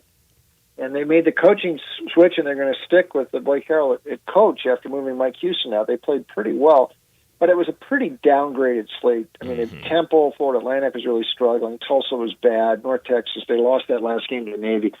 I think NC State can get East Carolina. One more. I actually think La Tech is worth a shot, plus all these points against Army. We know the way La Tech got in here. Replacement for Marshall. They were 5-7, but that only part of the story. They really improved for Sonny Cumbie this year. They covered their last 5 as an underdog. A lot better than the last 2 years, certainly last year at La Tech, and they are fired up like crazy. It's a short ride over from Ruston to Shreveport. And Army, you wonder, now I know Navy, exciting win today, but I wonder if Army's season just peaked out in that Tulane game. They looked completely out of gas against Navy. That was 2 weeks ago they played. I don't know, they only covered 2 of their last 7 against the spread too this season. I think this is too much. Maybe La Tech tomorrow. I like that one tomorrow night. It'll be an interesting game, like you mentioned, with La Tech having to replace Marshall. Let's jump to some of these college football playoff quarterfinal games next week. It starts on New Year's Eve with Penn State going up against Boise State, and a big spread here. Penn State, an 11-point favorite in the Fiesta Bowl. That total at 52.5. What do you like there? Yeah, Brian, we've talked about Boise at times this season on the air with you and Brett, and we know how good Genty is. I did think they were kind of running low on petrol late in the season. Genty took an awful lot of punishment, and maybe this couple weeks off since the Mountain West title game will help them. But I mean, they'll have 24 days off before they play, and Penn State only 10 days off. And down the stretch, I mean, they were kind of struggling some. I mean, Wyoming was a game they had to really fight back to win late. And I know, I mean, they did play Oregon very tough, but that was back in week 2. As much as I'd like the storyline of Boise State here, I don't know that they'll keep pace with Penn State. They've got a lot of offense at Penn State. The defense chipped in with some big plays against SMU last week. But Singleton and Allen are 2 top-flight running backs. Aller is improved this season running his Andy Kotelnicki offense. It's a much more progressive offense than they had last year, and Tyler Warren is this year's Brock Bowers, the best tight end in the country. I think Boise loses touch here, and Penn State ends up extending. Wins at 14-17. I'll call it 38-24 Penn State. I just don't think Boise keeps pace. Yeah. Wednesday morning, Texas and Arizona State get us started in the Chick-fil-A Peach Bowl. Right now, another big number. Texas, a 13.5-point favorite, total at 51.5. What do you like here? Yeah, no respect for Arizona State. I mean, they're kind of clumping in the Big 12 here with the ACC. I think just because SMU and Clemson got beat last week, and the marketplace generally thinks, okay, the Big 8 or Big 12, I'm sorry, isn't really up to it. I'm not sure I buy that in Arizona State's case. They were rolling at the end of the season. Iowa State is not all that bad. They made them look silly in the Big 12 title game down there in Arlington. Cam Scatterbo, my favorite player to watch in the country this year, and I think everybody would feel the same if you watch this kid. I mean, he just fuels the team, the rest of the team, and he just would rather run through you than around you. Kenny Dillingham has done a great job. He's going to get Coach of the Year votes. I think Signetti probably wins Coach of the Year, and maybe he already has, but Dillingham would be really close. But the job he did with Sam Levitt, the transfer quarterback in from Michigan State, listen, Dillingham's the guy who straightened out Bo Nix a couple of years ago at Oregon after he arrived kind of damaged goods from Auburn. And look what they've done this season. Levitt, I think, is a future NFL quarterback. Big plays galore out of this offense. The defense is functional enough. Texas, I thought, was a little bit fortunate last week. Clemson made some mistakes. Could have certainly been within a touchdown if they converted 4th and goal at the 1 late in the game. And Texas has had a tendency to sort of play to the level of the opposition. I think this is too many points. And ASU reminds me of Arizona last year a lot. And I swear at the end of last season, Arizona could have been in the playoff and had a shot against either Michigan or Washington or Texas. I really think ASU's got a shot to stay close and maybe pull the upset here. So it's ASU for me all the way in this one. Yeah. The afternoon game, Ohio State and Oregon, a matchup we've already seen once this year. Oregon got the win at home in what was a conference game. Now Ohio State, a 2.5-point favorite in the Rose Bowl, the total at 55.5. Can Oregon beat Ohio State twice, or can Ohio State get some revenge? Well, I kind of think the former. I kind of think Oregon can get them. I mean, Ohio State, everything went right for them last week, and the marketplace seems to be completely overreacting to that, or maybe it's not overreaction. Maybe they should be reacting to it. But 2 games ago, I mean, everybody was down on Ohio State after losing to Michigan like that. I think Tennessee contributed a lot to that last week. Josh Heupel did not have them ready to play. Whatever he will say, they just kind of let Ohio State dominate the game early, and they just didn't step up. That will not happen with Oregon, because to me it looks like this team can hit the accelerator, win it once, and the schedule I thought worked out pretty well for Oregon this year, where they really weren't. I mean, they had a game against Ohio State, but they could sort of pick their spots all season. I don't think this team is especially beaten up. I think Gabriel can tap the accelerator when he needs to. I'm still not convinced Will Howard is a better option than McCord was last year for Ohio State. They look really good, I know, against Tennessee, but it's totally different here. They're not playing in the Horseshoe. There'll be a lot of Oregon fans there in Pasadena.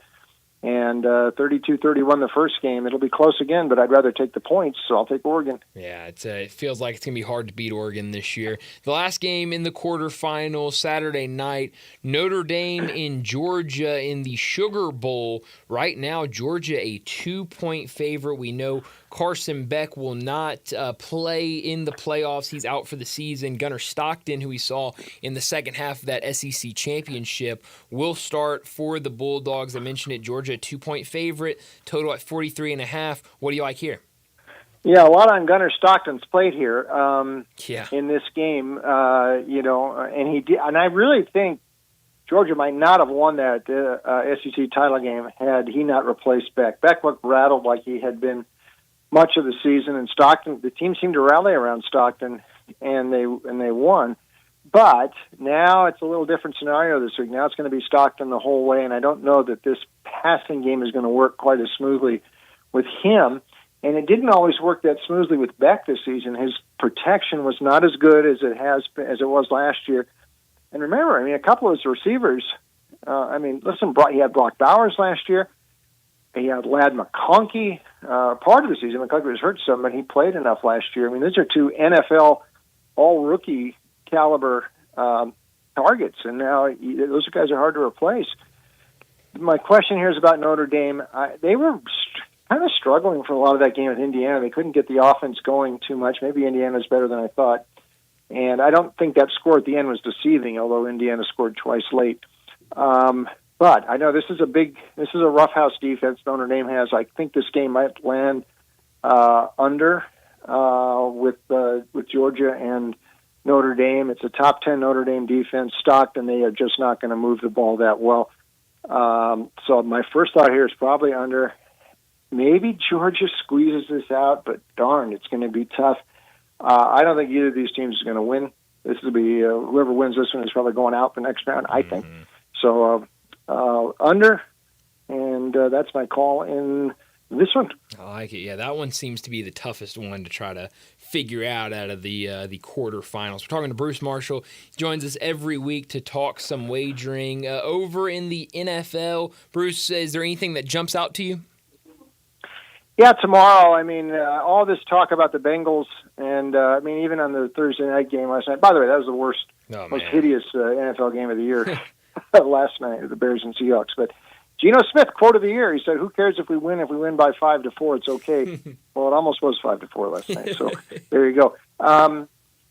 But all this talk about the Bengals, and everybody wants to see them get in the playoffs and play the Bills, and everybody's thinking they'll beat Denver tomorrow. I don't buy it. I think Denver's going to win this game outright.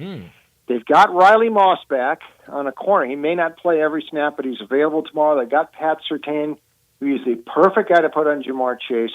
Burrow, listen, I don't know that Burrow's 100%. They did not play all that well against the Browns, despite the score last week. Bo Nix has come on. Denver's been a great point spread team this year. The Bengals have not been a great spread team at home. I think Denver wins this game outright. Sunday, I also might take the Patriots plus tomorrow. I think they played the Chargers very close. Drake May's looking good. Sunday, maybe Dallas. It looks like Jalen Hurts will not play in this game, so it's going to have to be Kenny Pickett. Dallas is playing loose. I know they're out of the playoffs, but they have rallied from McCarthy. I have a feeling Jerry might keep McCarthy another year. And Cooper Rush, efficient. He's not making many mistakes, so I might look at Dallas there. And maybe a total over in Tampa Bay and Carolina. Carolina's played pretty darn well down the stretch. This is a close game last month in Charlotte, and Tampa Bay needs this win very badly and hope that if the Falcons lose at night against the Commanders. So points. Carolina's been a good over team for a while, and so is Tampa Bay, a really good over team. So I'm going to go over the total on this one. High 40s, about 47 or so on Sunday afternoon. Yeah. Before we let you go, anything in the NBA tonight? Yeah, a whole bunch. Try to narrow it down. I think some totals are interesting. Luka Doncic is out tonight for Dallas. He might be out for a while now for the Mavericks. And we saw in that game against the Wolves on Christmas how their offense really struggled without him. So maybe an under against Phoenix tonight, and that one up in the mid-220s. Maybe another under with Houston and Minnesota. Minnesota's been a real under team this year. It's a little lower total here. These teams went 228 in their first game, but that went overtime. Minnesota's been a dead under team this year, so I'm making a look under in that one. Maybe one more under. Clippers and Warriors tonight. No Steph Curry tonight. He's sitting out. Load management. Maybe no Draymond Green. The Clippers have been an under team all year. Maybe an under there. One NHL bonus for you. The Devils have been under 10 straight games. Jacob Markstrom has had the best month in goal I've ever seen in the NHL. 8 starts, goals against average 1.00, and 2 shutouts in a row coming into tonight against the Canes. So I'm going to look under again with the Devils, 5.5 goals tonight. I love it. A little hockey, a little NBA, NFL, college, getting a bit of everything today. Bruce, where can we find more of you? Yeah, thanks, Brian. Check me out online at VegasInsider.com. Got all these picks up there. Also, the best place for picks with a different twist, winsandwiners.com and picksandparlays.com. And also, you can read my stuff, too, at CBS Sportsline, sportsline.com. Bruce, as always, thanks so much for joining us. Happy New Year to you and your family. We'll talk to you again next Friday. Happy New Year to you, Brian. Thank you. Thanks, Bruce. Bruce Marshall joining us, and literally a little bit of everything: college football, NFL, NBA, and even a hockey play. I've been wanting to talk about this ever since I saw it yesterday, and I haven't been able to because nobody cares about hockey and nobody wants to hear me talk about hockey. I like hockey. But the World Juniors are going on. I don't know if you're familiar with the World Juniors. Nope. It's basically a tournament where the top prospects, young players, it's U20, play for their countries, and this year it's in Ottawa, but it bounces around every year. And so the United States are playing their first game last night, and their goal song, for people who don't know, you score a goal, they play the siren, and then you have every team has a song that they play after it. Well, Team USA's song this year, Freebird. It is perfect. Wow. It is the guitar solo That's for fantastic. Freebird, and it is. I mean, because I was watching the game last night, and they score, and I'm like, is that Freebird? And I was like, no way. I mean, how perfect. That's right the on the land money. of the free. Yeah. Team USA rocking out to Freebird after, and they Wow. scored like 8 goals last night. So, I mean, it's That's a lot fantastic. of Freebird last night. Really good stuff. Always some good stuff from Bruce Marshall. Before we get to a break, let me remind you, dinner time right around the corner, maybe tonight. A lot of football on tonight. Grizzlies on tonight. Maybe you want to go out, get dinner at a place where you can watch all these games, and you think Memphis food, you automatically think barbecue, and you can get that world-famous Memphis-style barbecue any night at the commissary. With locations in Germantown and Collierville, stop in for lunch or dinner, or get it to go. Start your meal with an appetizer like the cheese plate, chicken wings, or my favorite, the barbecue nachos. For more than 40 years, the commissary has been a staple in this area, and a big reason is because of the quality of food they serve. My go-to, it's got to be the ribs, but it's hard to resist that barbecue shoulder. Get it chopped or pulled, get it by the plate or by the pound. It also comes in handy with the sandwich packs. Feed the whole group with a 6-pack, 8-pack, even a 12-pack. And don't forget about the desserts like the delicious banana pudding, the brownie, or the lemon icebox pie. Check out the entire menu and catering options at commissarybbq.com. Whether it's a watch party for your favorite team or a tailgate, let the commissary cater your next event. Give them a call, 901-754-5540, and make any event perfect. Stop in today at either location. In Germantown, open daily till 8 p.m., and in Collierville, open till 9 p.m. for that world-famous Memphis-style barbecue at the commissary. Some breaking news, really sad breaking news that just came out within the last half hour. Greg Gumbel, a major part of CBS Sports, especially their March Madness college basketball program. If you're not familiar with him, he would always start the selection show for college basketball. It's being reported, and now CBS Sports PR just announced that unfortunately Greg Gumbel has passed away.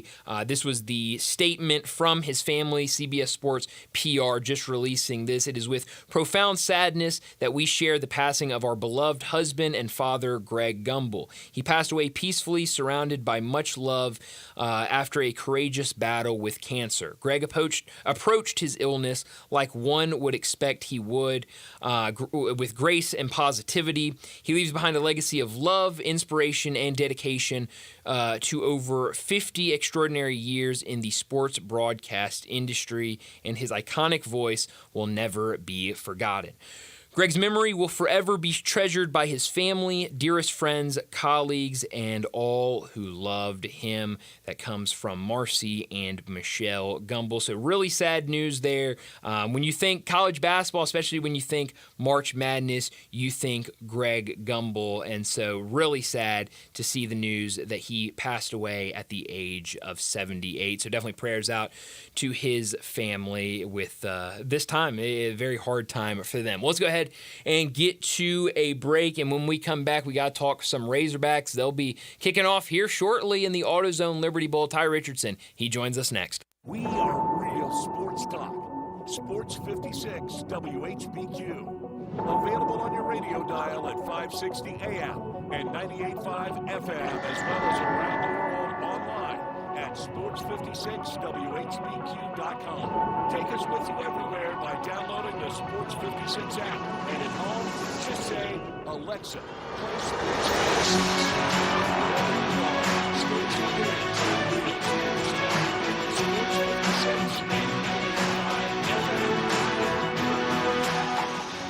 Hello, sports fans out there. Walker Taylor here with the Germantown and Collierville Commissary. We just celebrated our 43rd year in business, and I would like to thank our fantastic customers and especially our loyal staff. Time has flown by. We now have a second location, Poplar and Houston Levy in Collierville. Catering is a specialty of ours. 50 to 5,000, no job too small, no job too big. Full service or self-service. We also have a party room in Collierville that is great for rehearsal dinners, business meetings, you name it, we'd love to have you. Also, our barbecue party packs start at $8.75 a person. Barbecue, beans, slaw, bun sauce, including serving utensils. Especially great for tailgating with football season coming up. Commissary restaurants also believe in giving back to the community. Possibly you have been approached by somebody selling a barbecue six-pack coupon for fundraising. Cheerleading groups, church groups, anything to help a worthy cause. Holidays are near. Smoked hams and smoked turkeys will be on the pit before you know it. Come see us at Germantown and Collierville Commissary. Also check us out at commissarybarbecue.com.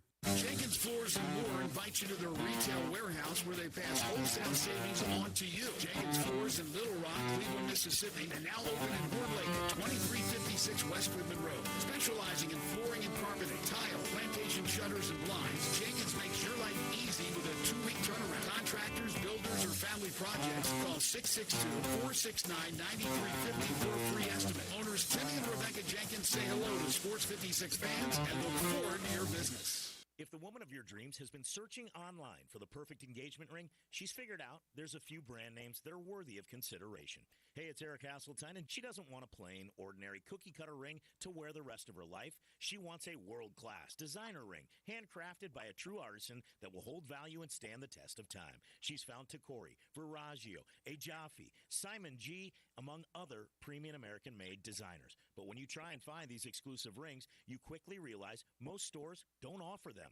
They have knockoffs and lookalikes, kind of like those imitation bags and watches on the streets of New York City. But there is one jeweler where you can find the real deal. Genesis Diamonds. Genesis has been chosen by all the most sought-after designers. Genesis is your exclusive home for these iconic brand names that define excellence. Other stores can only dream of being able to offer these, but only Genesis has them. So be careful. Don't settle for anything less than the ring she is worthy of wearing. Genesis Diamonds at Poplar and Perkins Extended. 2 hours ago,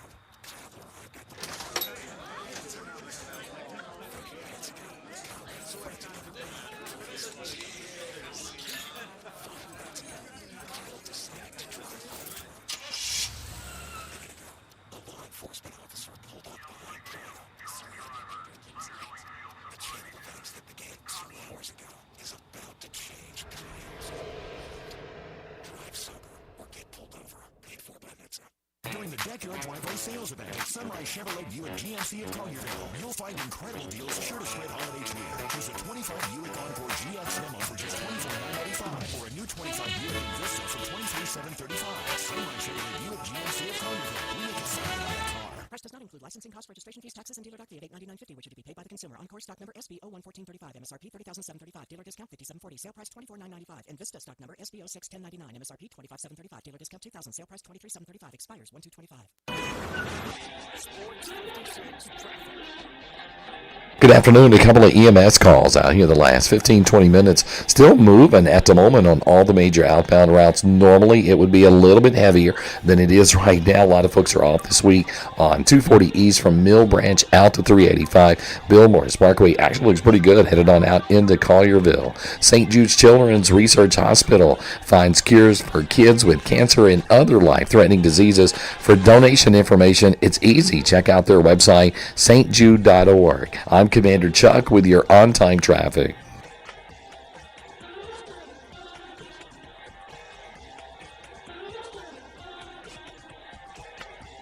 Time to talk Razorbacks on Sportstime. Joining the guys is Ty Richardson from ESPN Arkansas to talk all things Hogs and SEC. On Twitter X at Ty Sports Radio, here's Ty Richardson with Bryant and Brett. Come on, all you Razorback fans, let's stand up and call those Hogs!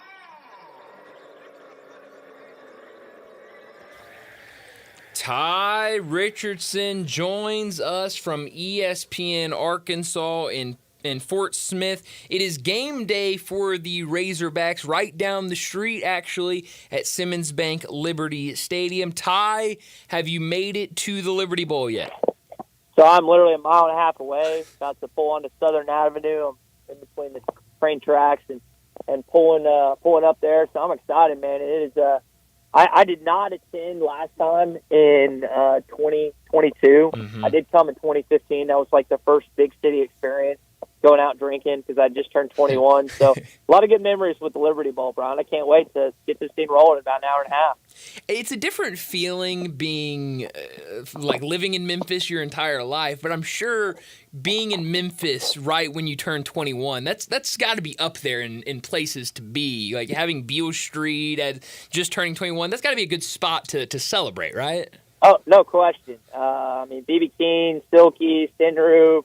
I still haven't been to Rayford, and all my Memphis friends tell me about Rayford. It's a good time. And I regretfully informed the audience. So I'm guessing many of them back in the day went there at one point in time. But there's a lot of bar and restaurant bucket lists I got crossed off of the city, and had a chance to go eat with Stats earlier this week, and it's been fun. Like, went to the Grizz. Stats took me to the Grizz game. And my goodness gracious, 152 Holy most in cow. the season, most in franchise history. Yeah, 155. I mean, yeah. that was unbelievable, gosh. Yeah, that was crazy. So you were there last night for that game. Yeah, Oh, that's awesome. Taking in the rendezvous, taking in that game in FedEx Forum. I've been to FedEx Forum in 10 years and hadn't had rendezvous ribs in 10 years. So a lot of nostalgia last night, stepping foot around there, and I just like walking around. Beale Street's one of those places that you just enjoy being around. There's so many SEC different alumni and fans around here, so it's very much a melting pot here in the South. Yeah, no, it sounds like it's been a great trip for you so far. I think what would make it even better would be an Arkansas win tonight against Texas Tech. I've listened to pretty much every show on our station today. All of them have been talking about this game, and it feels like a lot of people are kind of split on how this game will play out tonight. This line continues to move in Texas Tech's favor. I'm seeing now Texas Tech a 3-point favorite for the Liberty Bowl. But you look at these two teams. Texas Tech will be without their starting quarterback and some other guys, but we know how many guys Arkansas will be down. I know the depth chart came out earlier this week. What do you want to see? What do you expect to see here in a couple of hours from this Arkansas team? Brian, I want to see Kalen Green do his best to take over this football game. You mentioned Texas Tech not having their starting quarterback due to injury, which stinks for Joey McGuire. So Arkansas has that advantage. Now, they lost a lot of guys on offense, so it's not going to be this wide gap or anything like that. But, I mean, the Razorbacks are going to have the crowd, I think. Even though I'll give Texas Tech fans credit. 12 hours from Lubbock. And I've seen a lot of Red Raiders fans here. So you got to give that fan base credit. Either way, you got your starting quarterback. You should win this football game, and hopefully Arkansas does just enough to make that happen. Who is because I think the big talking point for this game has been how many guys are not playing. And I remember seeing that depth chart come out, and I saw a lot of people tweeting about it and kind of saying, look at these names of, look at these guys that are going to be starting in this game for Arkansas. Is there a couple guys? I think the maybe beauty in this, I know we saw it with, I think it was San Jose State. They were talking about they lost, Nick Nash, the leading receiver in college football this year. He sat out of that game, and you saw some of the younger receivers get more reps and look really good in this game. Is there a couple of guys that you have circled for this game that maybe have not played much this year that you want to see what they can do in this bowl game for kind of going forward into next year? Yeah, there's a few. Ashdown, Arkansas zone, Shamar Easter, C.J. Brown from Bentonville. Those are kind of the Arkansas kids. You got some others that Pittman's talked about this week, last week. You just want to see glimpses of the future, right? Yeah. That's the whole with the bowl games now. There's so many guys that have opted out and gotten ready for the NFL or decided, hey, it's best if I move elsewhere. So what you have to do if you're a head coach and you're the athletics department communication staff is you have to hype up the next wave of guys. Mm-hmm. And unfortunately, sometimes those guys are only there for a year before they depart. So it's not from a marketing standpoint, it's not always easy when you're trying to market a player that no one knows about because you haven't seen them all season. But that's what you have to look forward to if you're not just a Razorback fan, a Red Raider fan, but really a college football fan, is what your team looks like in the future. Mm-hmm. Yeah, and I think we'll see a lot of that tonight. What have you made of what Arkansas has done so far in the transfer portal? It looks like have already gotten about 15, 16 guys from the portal. Has anything jumped out to you? I would say the amount of guys that they got on the offensive line, Brian, is probably the biggest thing. Mm-hmm. Hoping they can still add to that. Coach Pittman mentioned that's still an area of need, and you know how it is. You can never have enough good offensive linemen. That's right. I think about some teams that have lost depth over the years, still manage. Like even a team like Georgia that lost guys, and Texas, and other. I mean, they keep stacking them. So that's offensive line is always kind of what stands out to me. Yeah. So what is your prediction for tonight's game? Man, I think Arkansas pulls out a tie one. I don't know if it's going to be the heroics we saw against Kansas 2 years ago, but I think it's going to be a barn burner. I'm just hoping Arkansas comes out on the high side. But you know me, I'm occasionally a little partial when it comes to these games. We'll see. Sometimes I'm pessimistic, Brian. Sometimes I'm optimistic. A little more optimistic tonight, but I love Memphis, so it's hard not to be when I'm in the city. Yeah. Oh no. How could you not? I'm usually on the pessimistic side, so I'm glad to hear you are taking a different approach and going optimistic. Kind of looking at the SEC. One SEC team already lost earlier today, Oklahoma, in what was a very weird game. They jump out 14-0 lead. They end up scoring in the final seconds of the game. Decide to go for two instead of tying the game against Navy. So they lose. But going back to the college football playoffs, Tennessee, a very lopsided loss against Ohio State. We did see a lot of Tennessee fans in attendance like they said there would be, but they were unable to get the win. What did you make of what Tennessee showed in that first-round game against Ohio State? Man, that was gross, wasn't it? Yeah.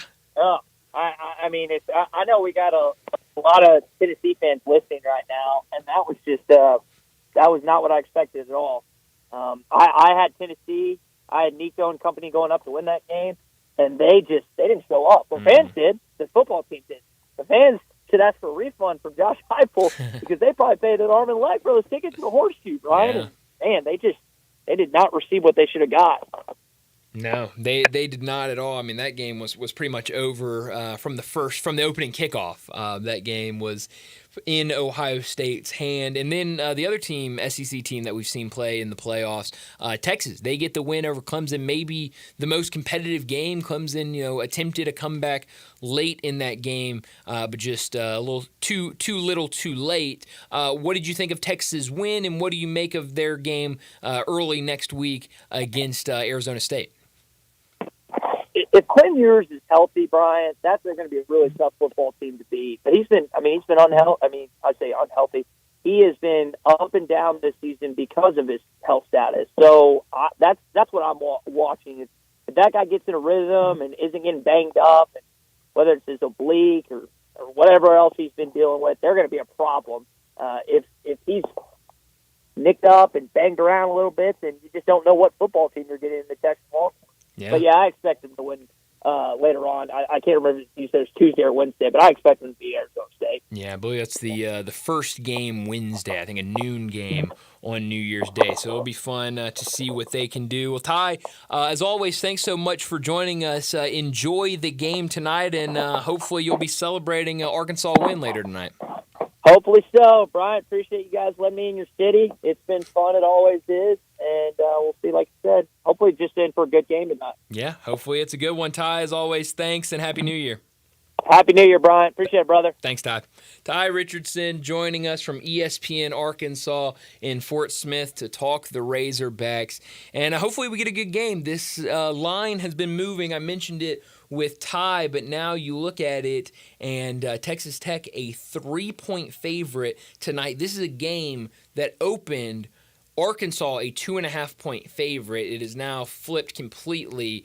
Texas Tech a 3-point favorite for tonight's game. That total has also dropped. Total was opened at 59.5. It has dropped all the way down to 53.5. So we'll see what we get tonight. I was talking about this with Dave Woloshin earlier. It feels like we've gotten some really good AutoZone Liberty Bowls the last 5 or 6 years. Yeah, and for sure. I know last year was fun. I mean, Memphis kind of ran away with that game late, but it was fun for a lot of the fans, a lot of people in the city, because it was a Memphis win at home in that bowl game. But you think about some of the games before that, and it feels like we've gotten some really, really good ones. So hopefully, the way bowl season has gone so far, hopefully we get another good one tonight between Texas Tech and Arkansas. That game kicking off just here in about an hour and 15 minutes. We still got this Vanderbilt-Georgia Tech game going on. They just went into a break. I don't know exactly what happened while talking with Ty,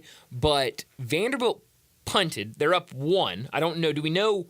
Did Georgia Tech go for 2? Did they miss an extra point? Do we know what happened there? I guess they did, but what it looked like was they punted. Yeah, so what happened on this play? And there was obviously, I think the call should have been, and Georgia Tech's coach was irate over something. Him heated. So probably it was a no call and catch interference, Right. which the Vandy dude clearly ran straight into him. Plain as day, one of the easiest calls to make.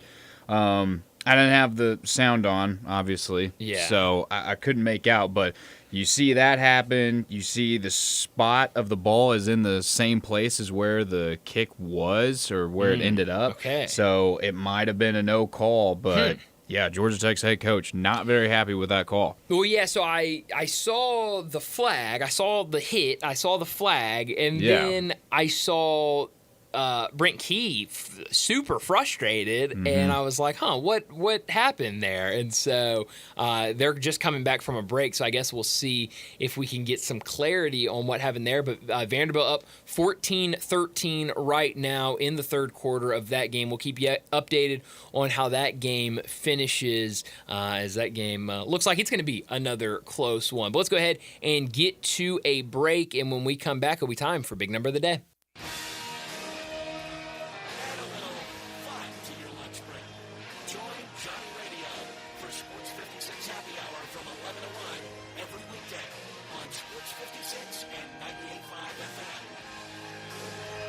Moving is stressful, but Black Tie Moving can take the worry out of the process. Whether you're moving across town or across country, moving your home or your office, or personal moving concierge from Black Tie Moving will work with you to design a plan that fully fits your budget and needs. And they're available 24/7 to answer any questions you have. Give Black Tie Moving a call at 901-316-6196 or go to blacktiemoving.com/Memphis to get your personal, no obligation quote from the moving experts at Black Tie Moving. Now's the time to treat yourself. It's our 30-day driveway sale going on now. Sunrise Buick GMC. Chasing Kids rebates, big discounts, low rates, we got it all. Dominate rooms when you're 25 hours, so everything's got it all. Sunrise really guaranteed approval. Slow payment and more since already. Sunrise, call, click, or come on in. Sunrise Buick GMC. Chasing the best deals of the year. There's a lot of great deals going on all month long. Good looking building, Highway 64. My car. It's inevitable. inevitable rain, snow, and ice are coming and will make driving a challenge. Thankfully, the experts at Tire Rack know a thing or two about conquering winter's worst. New tires elevate traction and will keep you safe. Tire Rack sells only the best, like the full line of BF Goodrich tires. Go to TireRack.com/Colin. Build a winter tire and wheel package for do-it-yourself installation. Ship fast and free and backed by 2 years of free road hazard protection. TireRack.com, the way tire buying should be. Join us celebrating 26 years of Napa Cafe. Hi, I'm Glenda Hastings, owner of Napa Cafe, and I'm inviting you over for dinner. Treat yourself tonight with a delightful dinner of scrumptious combinations, fresh salads, homemade soups, or maybe start with an appetizer like our baked Dungeness crab dip with manchego cheese, lemon, garlic, and French baguette toast. Drift into one of our fresh seafood dishes like the caramelized sea scallops with curry beurre blanc, black forbidden rice, and Thai mango salad, or our ancho honey glazed salmon with creamy black bean puree, avocado pico de gallo, and jalapeno crema. Maybe you're looking for something cozy and comforting like our Duroc pork chop with apple brandy demi-glaze and blue cheese bacon mashed potatoes. We have something for everyone. Napa Cafe, open Wednesday through Saturday for dinner starting at 5 o'clock. For reservations, visit our website at napacafe.com. Come join us as we celebrate 26 years of Napa Cafe. I'd sure love to see you. Sports 56 traffic. Good afternoon. Starting to pick up just a bit more in the last few minutes coming out of the Midtown area on 240 southbound at South Parkway. Still moving at the moment down through South Haven on 55, working your way down through DeSoto County as traffic starts to increase over here just a bit. Normally be heavier on 40 East from Sycamore View Road all the way out past Germantown Parkway. Hey, Weimer's Jewelry, 7525 Highway 64 is your full service family-owned jewelry store right here in Memphis. Go see them this weekend. I'm Commander Chuck with your on-time traffic.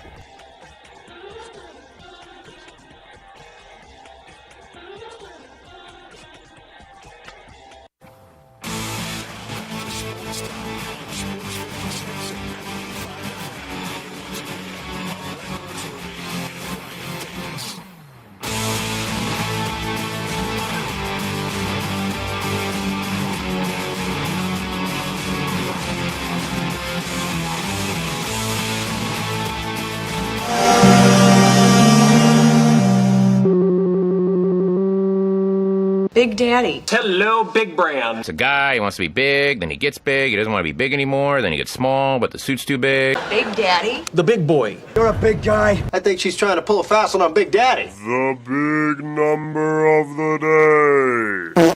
So before we get to big number, we learned what happened there with that Vanderbilt game. They ruled it a block in the back that in turn pushed the Vanderbilt player into the Georgia Tech returner. Pushed Georgia Tech now back to the 2-yard line. They got a little bit of life back. I think they just punted it away, so it's a Vandy ball. Well, at least they didn't finish, or at least they didn't have to have a safety. So that's, I guess, a positive because they were right there at the 1 or 2 yard line. My big number today, let's go with the number 35. There's been a lot of talk about Victor Wembanyama, maybe not enough talk after what he did on Christmas Day. A really impressive performance in his first Christmas Day game ever. But he currently is averaging 35 points per game and 6.5 blocks per game over his last 4 games. The only other player to average both those marks over a 4-game stretch since the NBA-ABA merger was Hakeem Olajuwon in the 1989-1990 season. So Victor Wembanyama doing good company. Yeah, very good company and doing something we have not seen in a very, very long time. He has been awesome. Here's another big number for you that I love this. I don't even know if there's a number that you can even give to this. Oh, I hope so. Maybe it's a big number. Maybe 0. How about 0? Let's go with 0. All right, that's maybe a very small number. Yeah. Maybe the smallest number you could pick. 0 is for the 0 touchdowns that were scored last night between the Seahawks and the Bears. How about this?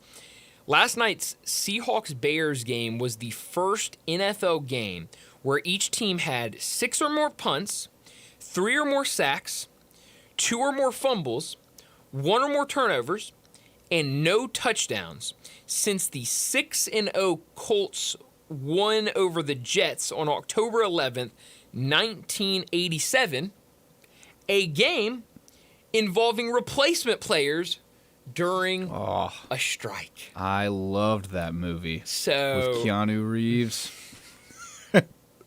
Yes. But I yes. I don't think that probably scored more points than they did. Than Did you what we saw last hear night. the story that came out recently that the Baltimore Ravens, after that movie came out in the early 2000s, searched for Keanu Reeves and wanted him to try out to be their starting quarterback? Really? True story. It never went through because Keanu was like, "Nah, I don't want to do that. Like, I'm just want to stick to acting, doing all this kind of stuff." But Well, I think he made the right decision. well, because Keanu, dedicated to the craft, Of course. went all in, learned how to play quarterback, and apparently did so good that he impressed the early 2000s Baltimore Ravens. How crazy Good for is him. that? Yeah. Well, my big number of the day is the number 9. So we've been talking about in college football of these games and how a few of them have gone into overtime so far. We've had 3 bowl games going to overtime so far. The Potato Bowl, double overtime with a Northern Illinois win over Fresno State.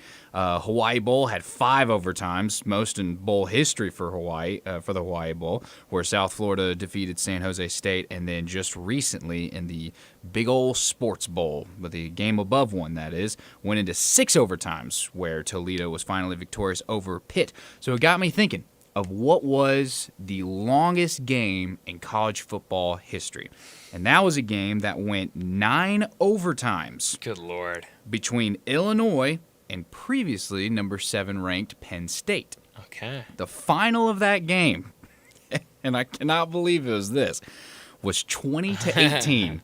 20-18 with Illinois winning. First two overtimes, they traded field goals. Okay. Then the next 5 possessions, they failed their 2-point conversions. On the 8th one, though, they both scored, and then in the final play of 9th overtime, the Illinois backup QB ran it in for the win over Penn State. What year was that? That was pretty recent. I was about to say, I remember watching that game. Yeah, I cannot for the life of me remember. It was very, very recent, but it got me, thinking of what were the other years as well, of where games have gone in overtime.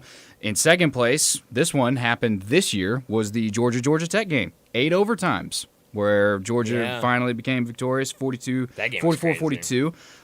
In third, this one was crazy.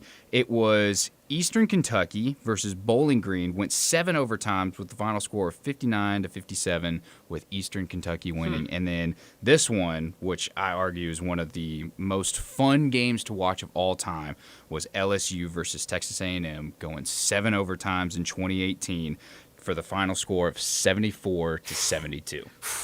Shootout. Overtime is fun. Let me tell you. Overtime is really, really fun. And who knows? Maybe we see some overtime in one of these games tonight. But let's go ahead and wrap up this hour and get to another break. When we come back to start our third and final hour, we got to talk some Tiger basketball. Tigers take on Ole Miss tomorrow afternoon at FedEx Forum. Jason Munns, the Tiger basketball beat writer over at the Commercial Appeal, he'll join us. We'll break down that game. We'll break down what happened last week against Mississippi State. As always, Jason Munns, brought to you every week by Jim's Place Grill in Collierville. So stay tuned because we're breaking down Tigers and Ole Miss with Jason Munns next.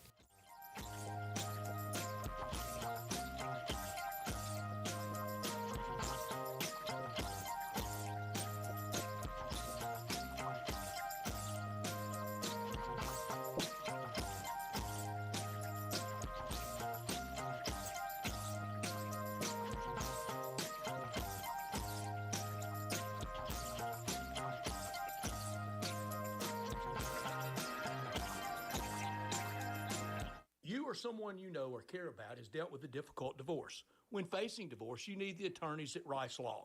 Nick and Larry Rice lead the firm with 3 generations and 7 decades of experience. Located in Memphis, serving the entire state of Tennessee and North Mississippi. Rice Law is who you need to call. Simple or difficult divorce, they know how to handle it. call Rice Law at 901-526-6701, or for more information, visit them at aboutdivorce.com. That's aboutdivorce.com. All 650 acquisition fee, $20,000 per year. K4 SEO 29100, MSRP 24230. Telluride SG 596,529, MSRP 41260. Includes all rebates and incentives. Excludes tax title and license. Must finance through KFA dealer stock only. See dealer for complete details. Offer valid through 1/2/25 with approved credit. It's time to get happy during Chef Allen's The Season of New Tradition sales to get going on now at Gossett Kia South on Mount Moriah. That's right, Randy. Save big in 2025 Kia K4 LXS, $199 a month, $34.99 due at signing. Get the best SUV on the market, 2025 Telluride S front-wheel drive, $368 per month, $39.99 due at signing. All 24 monthly and 0% for 72 months on the 2024 EV9. And every Gossett Kia comes with Kia's 10-year, 100,000-mile powertrain limited warranty. So if you live in Fort Lake, South Haven, Olive Branch, or Memphis, you'll be happy at Gossett Kia on Mount Moriah. Happy holidays from all of us. That's Gossett Kia South, 2680 Mount Moriah, or online anytime at KiaMountMoriah.com. Looking for an engagement ring or really knock your socks off? You need to be at Genesis Diamonds. It's such a privilege at Genesis Diamonds for us to work with the world's finest designers, to be able to offer brands like Tacori and Verwaja, and we're excited to be able to give you some great deals. Genesis Vice President David Cooper, the craftsmanship, detail, the quality, the individuality. Genesis events, hotels, and exclusive top designers.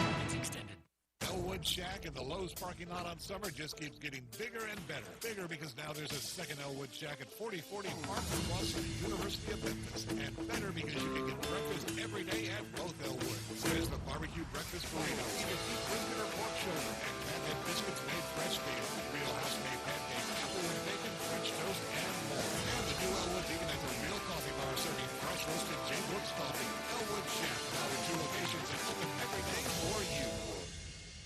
Jenkins Floors and More invite you to their retail warehouse where they pass wholesale savings on to you. Jenkins Floors in Little Rock, Cleveland, Mississippi, and now open in Horn Lake at 2356 West Whitman Road. Specializing in flooring and carpeting, tile, plantation shutters, and blinds, Jenkins makes your life easy with a 2-week turnaround. Contractors, builders, or family projects, call 662-469-9350 for a free estimate. Owners Timmy and Rebecca Jenkins say hello to Sports 56 fans and look forward to your business. This Rebel Young is back. The Rebel Young online radio show is back on WHBQ Sports 56 and 98.5 FM. Every Monday night at 6, hear the latest news on your Ole Miss Rebels with the NC Quarter with 24/7 sports. Your Ole Miss defensive guy, Mike Fitzsimmons. Gordon Ford covering SEC sports ball. And former Ole Miss baseball announcer Gary Garvey.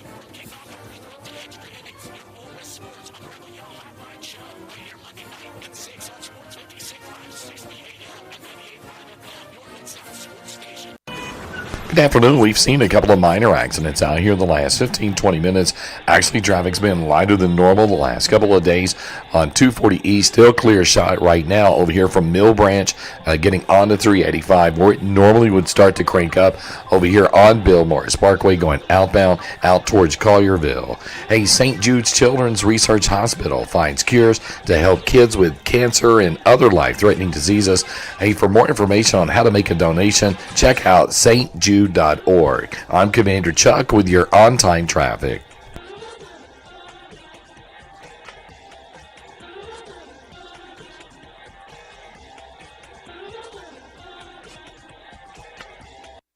Sports 56, WHBQ Memphis, and W253DF Memphis with Dave Woloshin, weekday mornings from 10 to 11. Now, back to Sports Time on Sports 56 and 98.5 FM. This hour brought to you by Jaguar Land Rover Bluff City. Once again, You say you stand by your man. Tell me something I don't understand.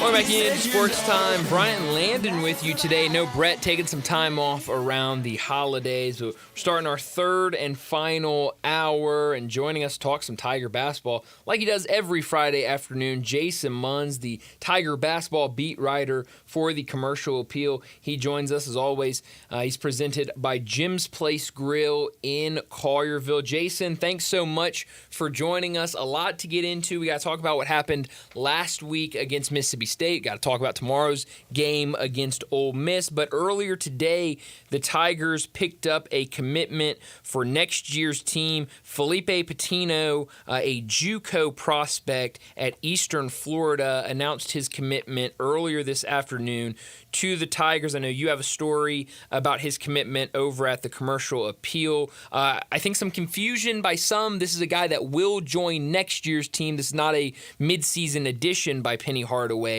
What should fans know about Felipe Patino, and what could he bring to this team next year? I would say first things first. His last name is Patino, but it's spelled Patino, not Pintino. Right. He is of no relation to the Patino basketball family, but so I'd say that's first and foremost. Secondly, he is he's a really good looking prospect. He's halfway through his freshman season at the junior college level, and he's one of the best. He has been so far one of the best 3-point shooting players in JUCO this season. He's averaging a little north of 6 3-point attempts per game, and has made 50% of his 3-point shots through 12 games, like exactly 50%. He shoots 51.1% from the field overall, averaging 11.4 points per game. But I talked to his junior college coach, Thomas Gray, who is actually from Memphis, originally, went to Ridgeway. And he is in his first season as the head coach down at Eastern Florida State College. And one of the things that I thought was interesting was he was, when Felipe popped onto his radar, he starts watching film and he sees, like lots of good stuff, and found out that he was available. And the first thing that he said, I remember distinctly, the first thing that popped into my head is, okay, what's the catch? Because normally guys who are as talented as what he was seeing and the stuff that he was hearing from Felipe's, the people around Felipe is prep school coach and those sorts of, his AAU coach, it was all really, really good stuff. And he just said, as it turns out, he was just one of these guys who slid under the radar and fell into his lap. And now here we are. He's not just a 3-point shooting guy. He also averages almost 5 rebounds a game, almost 3 assists a game. Coach Ray says he's extremely tough, very high basketball IQ. So a really intriguing prospect for next season, and that's really above all else. I know there's, a lot of times it can be confusing when with like this recruiting stuff, especially this time of year being mid-year.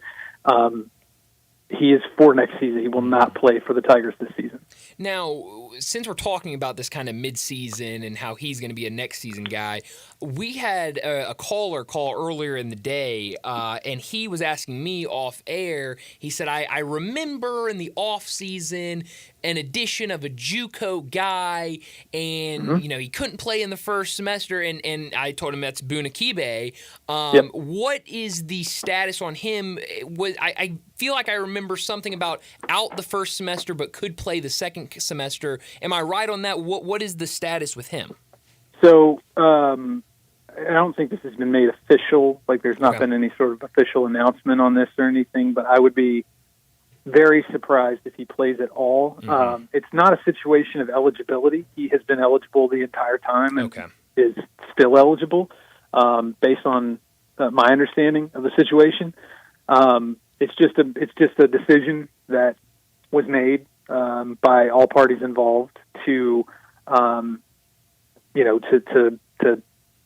pushed to wait, not let him play this year, let him redshirt, and then go forward from there. So I wouldn't say necessarily that is etched in stone. Mm-hmm. I mean, like, who knows what happens? Sure. Like, something crazy could happen, and they desperately need him.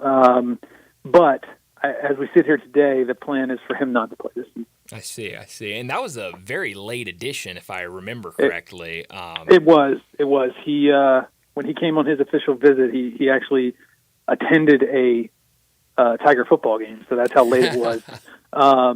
I don't think he actually got onto campus until October. So, oh wow, it was either late September or early October. But he's a good looking prospect too. Now, yeah. I mean, like, they've got some guys, some really intriguing guys, between him and Felipe Patino and Daniel Vieira-Tuck. If everybody, comes to Memphis, the way they're lined up to right now, and then you throw in some of the other guys who still have eligibility remaining: PJ Haggerty, Baraka Koje, Jared Harris, obviously has eligibility left, Dinky Yates, and I'm going to have to check into this, but I think PJ Carter, even though he is a fifth-year senior, if the NCAA loses its appeal of the Diego Pavia ruling on junior college, eligibility, players with junior college, whatever. If that gets upheld and the NCAA loses its appeal, PJ Carter could have another year of eligibility if he wants it at Memphis. So, they've got some guys.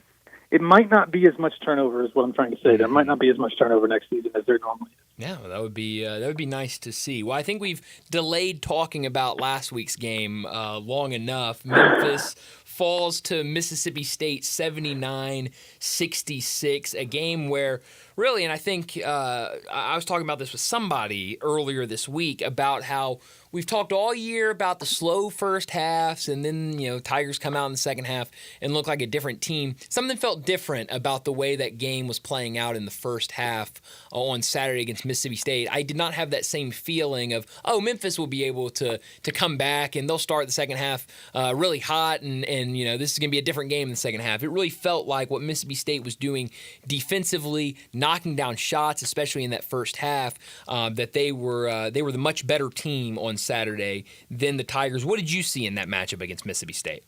Yeah, not only, especially in the first half, not only much better, but much fresher. I mean, and Penny said this afterward, and you kind of expect him to say this, but I mean, I think it's rooted in reality. I mean, so I felt like Memphis was tired. Like, I feel like the Tigers were just flat out tired. And, you gotta kind of see that if you're just looking at it from an objective standpoint. Like, you've got a team that had just gone to Clemson. Remind me, I think it was December 14th. They go to Clemson.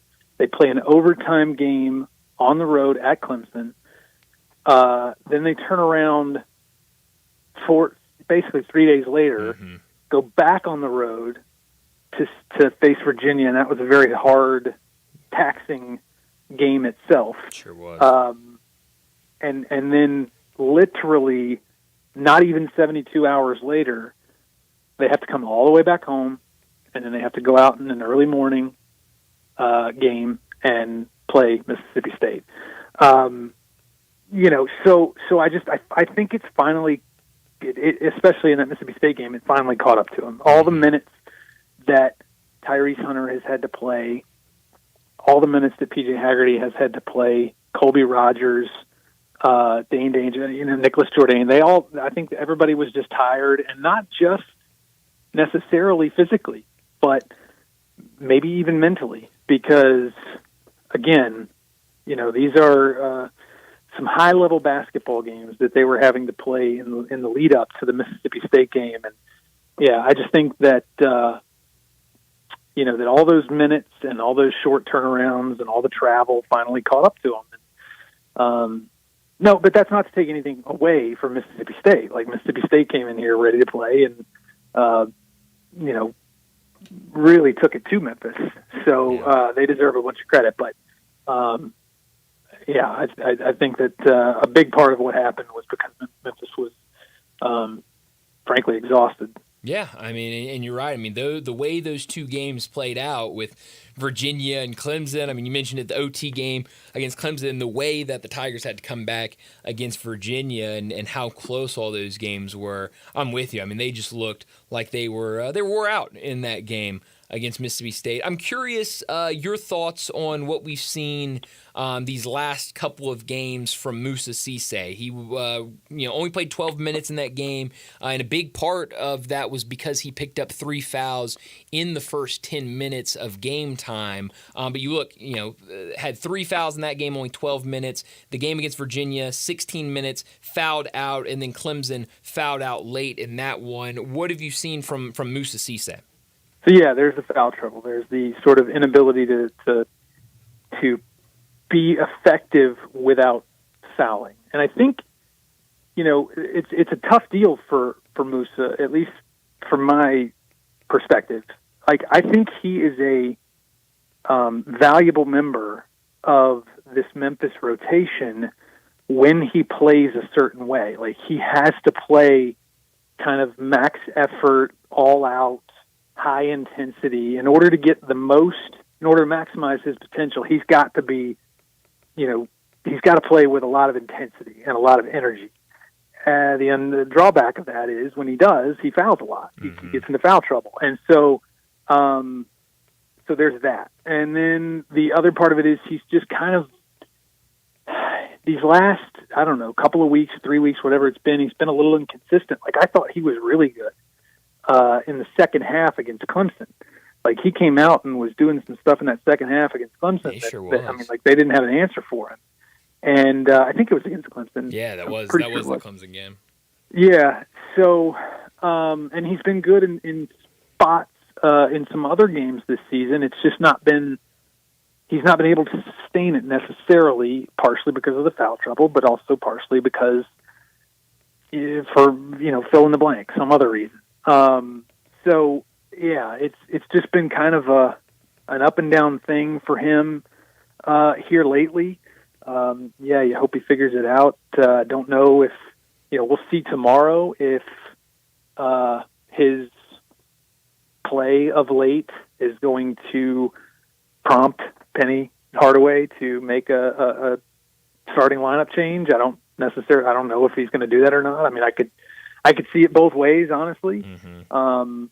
I could see him keeping him in the starting lineup, and I could see him putting Dane Danger back in there because Dane has been coming on strong lately. Yes. He didn't have a great game against Mississippi State, but not many people did. So, we'll see. That'll be something I'm really looking forward to seeing what he does there. Definitely. Another guy that I've heard a lot of people talking about this week since that Mississippi State loss has been Colby Rogers and what he has done over these last 2 games. 0 for 8 against Mississippi State, 1 for 11 against Virginia. But, I mean, before that was playing really, really well. He had 22 points in that win over Clemson, was in double figures, 1, 2, 3, 4, 5, 6 straight games before what we've seen these last 2 games. What have you seen from him, especially shooting the ball over these last 2 games? Yeah, double figures in those 6 games, and then 1 for the week last week. Yeah. Like, it was 1 for the entire week. Like, it was rough. Like, it was really, really rough. And they kind of like Tyrese Hunter talked about this a little bit. Penny's talked about it a little bit here and there. The thing with Colby, like, you can live because you have Tyrese Hunter and because you have PJ Haggerty, because you have Dane Danger, you can live with one of your, top guys having an off night or 2 every once in a while if they contribute in other ways. And I don't have the numbers in front of me, but I would be hard pressed to believe that Colby has a bunch of rebounds and a bunch of assists in those 2 games where he does not, where he couldn't hit the broadside of a barn. So, that is the thing that I think is really kind of making it a tough situation worse for him, is that he's not picking up his own slack in other areas. Lester Quinones was great at that. Like if he didn't have it one night, he'd go out and get a bunch of rebounds, or he'd pick up some steals here and there. And there've been other guys who can do that. Tyrese Hunter does it. PJ Haggerty does it. Mm-hmm. Like when they're not hitting the way they are accustomed to, the way they usually do, they pick up their own slack. And Colby just hasn't done that in the last 2 games. So if they can either A, get him back to himself shooting the ball, or B, if they can't, if he can do some other things, that would be great for Memphis. Yeah, no, and like you're saying, I mean, these last 2 games, 3 rebounds, 1 assist, 3 turnovers against Virginia, 2 rebounds, 1 assist, 4 turnovers against Mississippi State. So, I mean, it's just hasn't been doing those other things. Those are great comparisons with Lester Quinones, because you're absolutely right. Those games, he wasn't knocking down shots. He was doing everything else that you needed him to do, and he's been looking really good in the G League to start the season. Turnovers, I just mentioned them with Colby Rogers. They've been an issue this year, and when you look at this matchup tomorrow against Ole Miss, I think the biggest thing that jumps out is turnovers. When you look at KenPom right now, Ole Miss is number 1 in offensive turnover percentage and number 6 in defensive turnover percentage, and the University of Memphis number 302 in offensive turnover percentage. So a team in Memphis that turns the ball over a lot, and a team in Ole Miss that forces a lot of turnovers. How big will the turnover battle be tomorrow against Ole Miss? Well, I'd love to sit here and say that, and I mean, I kind of feel this way. Sometimes when the numbers or when what's on paper is so overwhelmingly, lopsided, mm-hmm. the way this is. I mean, we're talking about the best team in the country, one of the best teams in the country at taking care of the ball, against a team that needs to create turnovers in order to play well in Memphis. But then also Ole Miss, going back to Ole Miss, a team that turns other teams over more than most teams in the country, against a Memphis team that commits a ton of turnovers. Like it's a recipe for disaster on paper. Mm-hmm. But sometimes you have that, and nothing about that plays out the way you expect it to. I'm kind of expecting the unexpected tomorrow. All signs are pointing toward this just being an absolute terrible matchup for Memphis from a turnover standpoint, from the turnover standpoint that we were talking about. But it wouldn't surprise me in the least if none of that came to pass. Like if Ole Miss came out and turned the ball over 15 times, and Memphis turned the ball over twice, I could totally see that happening, just because, like I said, there's so much overwhelming, research that would suggest the exact opposite of that. But no, I mean, it does not bode well for Memphis. Now, that being said, I was doing some numbers crunching a day or two ago, and Memphis has played 5 teams in the top 65 in the country at offensive turnovers per game, and they have forced 5 of those 6 teams to commit more turnovers than their season average. Most recently, Mississippi State. Mississippi State's averaging, I think, 9 turnovers a game, and they committed 16 against Memphis. So, I mean, it could be just a case of Ole Miss hasn't played a team like Memphis, hasn't faced a defense like Memphis yet, and that might play well into Memphis' hands. Yeah. Another thing, we've been talking so much about the guard play for Memphis. Ole Miss has really good guards as well. I think 4 guards averaging double figures right now for the Rebels, and one of them being the Memphis native who has had a lot of success in previous years against the Tigers, Matthew Morrell. What do you expect to see from these guards, and what do the Tigers have to be ready for, especially, you look at Matthew Morrell, another guy, Sean Padula, who's shooting, I think he's attempted 71 threes this year and shooting 42% from 3, so a knockdown shooter. What will the Tigers see from these Ole Miss guards? A lot of great guard play. Like Padula's very, very good. I saw him. I mean, I saw all of Ole Miss play Colorado State at the Landers Center earlier this season, and I was just really, really impressed with not only Padula but Jalen Murray, who kind of went off against Memphis last season down in Oxford for 22 points. Morrell scored 20 against Memphis last season down in Oxford.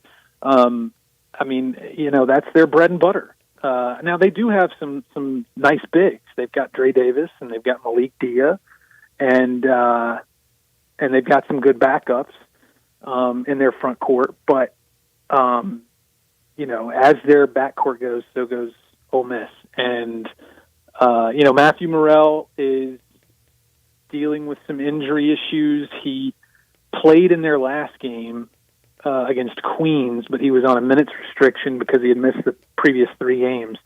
I expect he'll be ready to go. All they're saying is it's a lower body injury, so that's something to be on the lookout for from him. Maybe that limits him in some way tomorrow. But Padula and Jalen Murray are very, very good. Like as good as Tyrese Hunter and PJ Haggerty are in terms of a 1-2 punch. Padula and Murray are.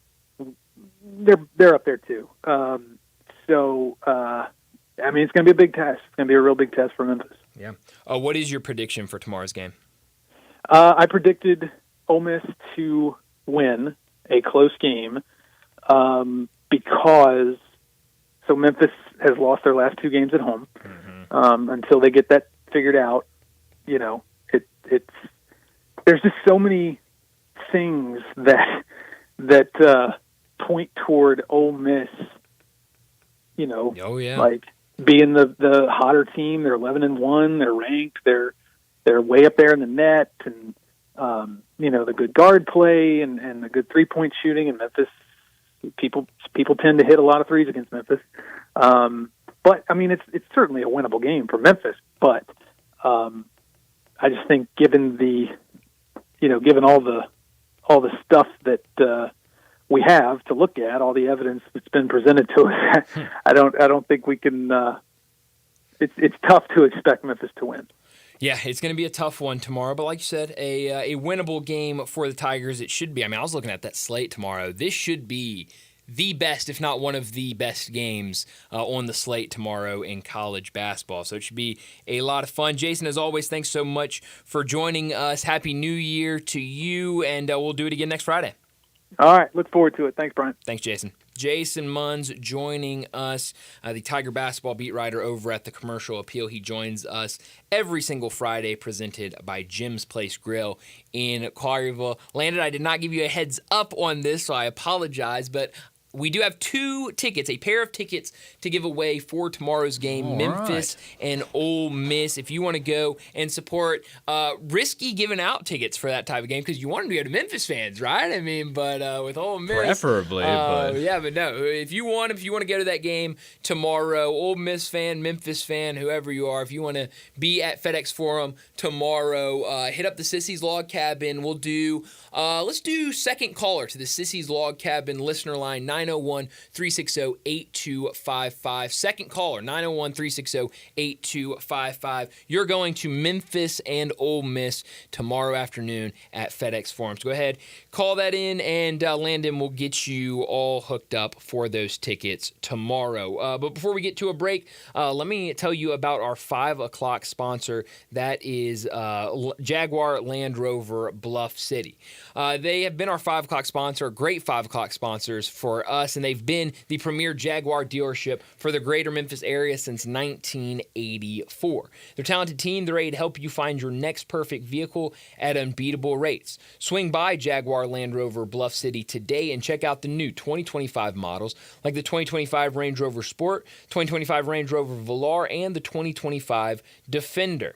Test drive the Range Rover Sport, where luxury meets performance. It's a perfect mix of style, performance, and versatility, with options ranging from 360 horsepower up to 635. It's also available as a plug-in hybrid electric vehicle with $7,500 federal tax credit when leased with approved credit. Take a look at the Range Rover Velar, powered by mild hybrid technology and enhanced with the latest well-being features and fully connected entertainment system.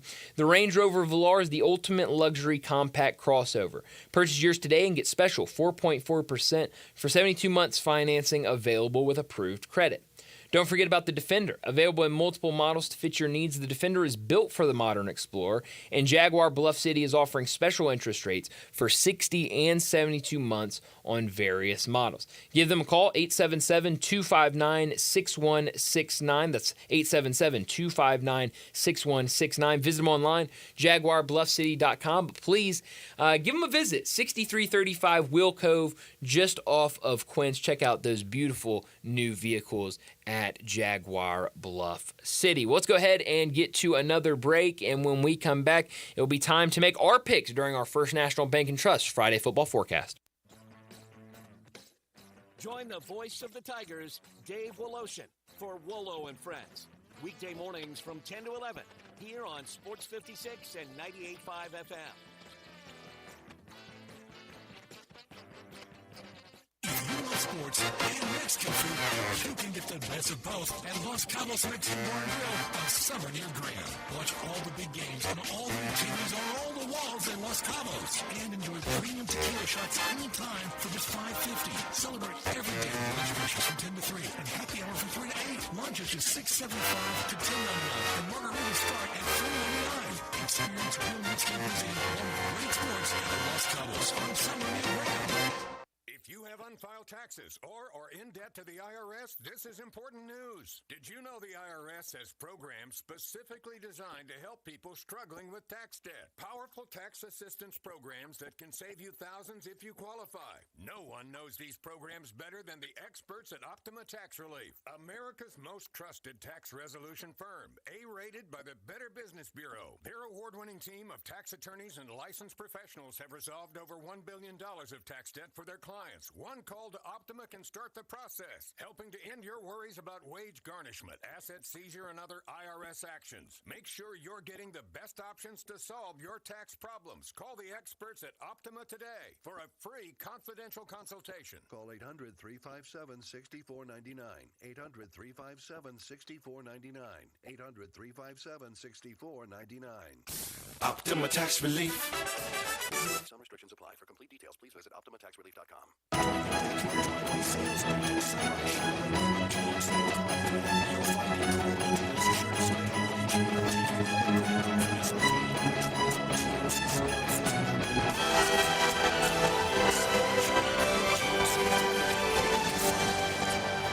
Professional grade. Price does not include licensing costs, registration fees, taxes, and dealer doc fee at $899.50, which are to be paid by the consumer. Example, stock number RG250762, MSRP $52,000, Sierra bonus $1,000, dealer discount $6,500, purchase allowance $27.50, bonus cash $750, sale price $41,000, expires 1/2/25. There is only one family gathering this season that is sure to bowl you over. Premier Lanes Entertainment Center. Located next door to Oxford Common Cinema, the area's largest family fun center features bowling, Action Alley Arcade, birthday parties, events, and more. Book your fun today at premierlanes.com. Now, back to Sports Time on Sports 56 and 98.5 FM. This hour brought to you by Jaguar Land Rover Bluff City. Here once again are Greg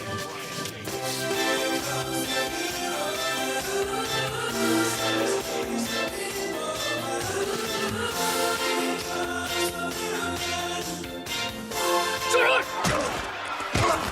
Friday football forecast from First National Bank and Trust, a division of First National Bank of Eastern Arkansas. Real estate isn't something you purchase or develop or desire. It's something you appreciate, respect, and know. With real estate, there's no gray area. You either know it or you don't. First National Bank and Trust, a proud division of First National Bank of Eastern Arkansas. They've known it since their beginning in 1886. Clients depend on First National Bank because they know real estate. Brooks Winchester, Bill Samish, and many more can assist you in your acquisition of that hunting land, farmland, a construction project. Let First National Bank and Trust make your dreams a reality. 775 Ridge Lake Boulevard, Suite 140 in Memphis, 901-498-5763, or the office in Collierville, or online at fnbtmemphis.com. For commercial real estate, residential construction, or recreational and agriculture financing, let First National Bank and Trust help you. They're a division of First National Bank of Eastern Arkansas, where I have had an account, been a friend, and been a customer my entire life.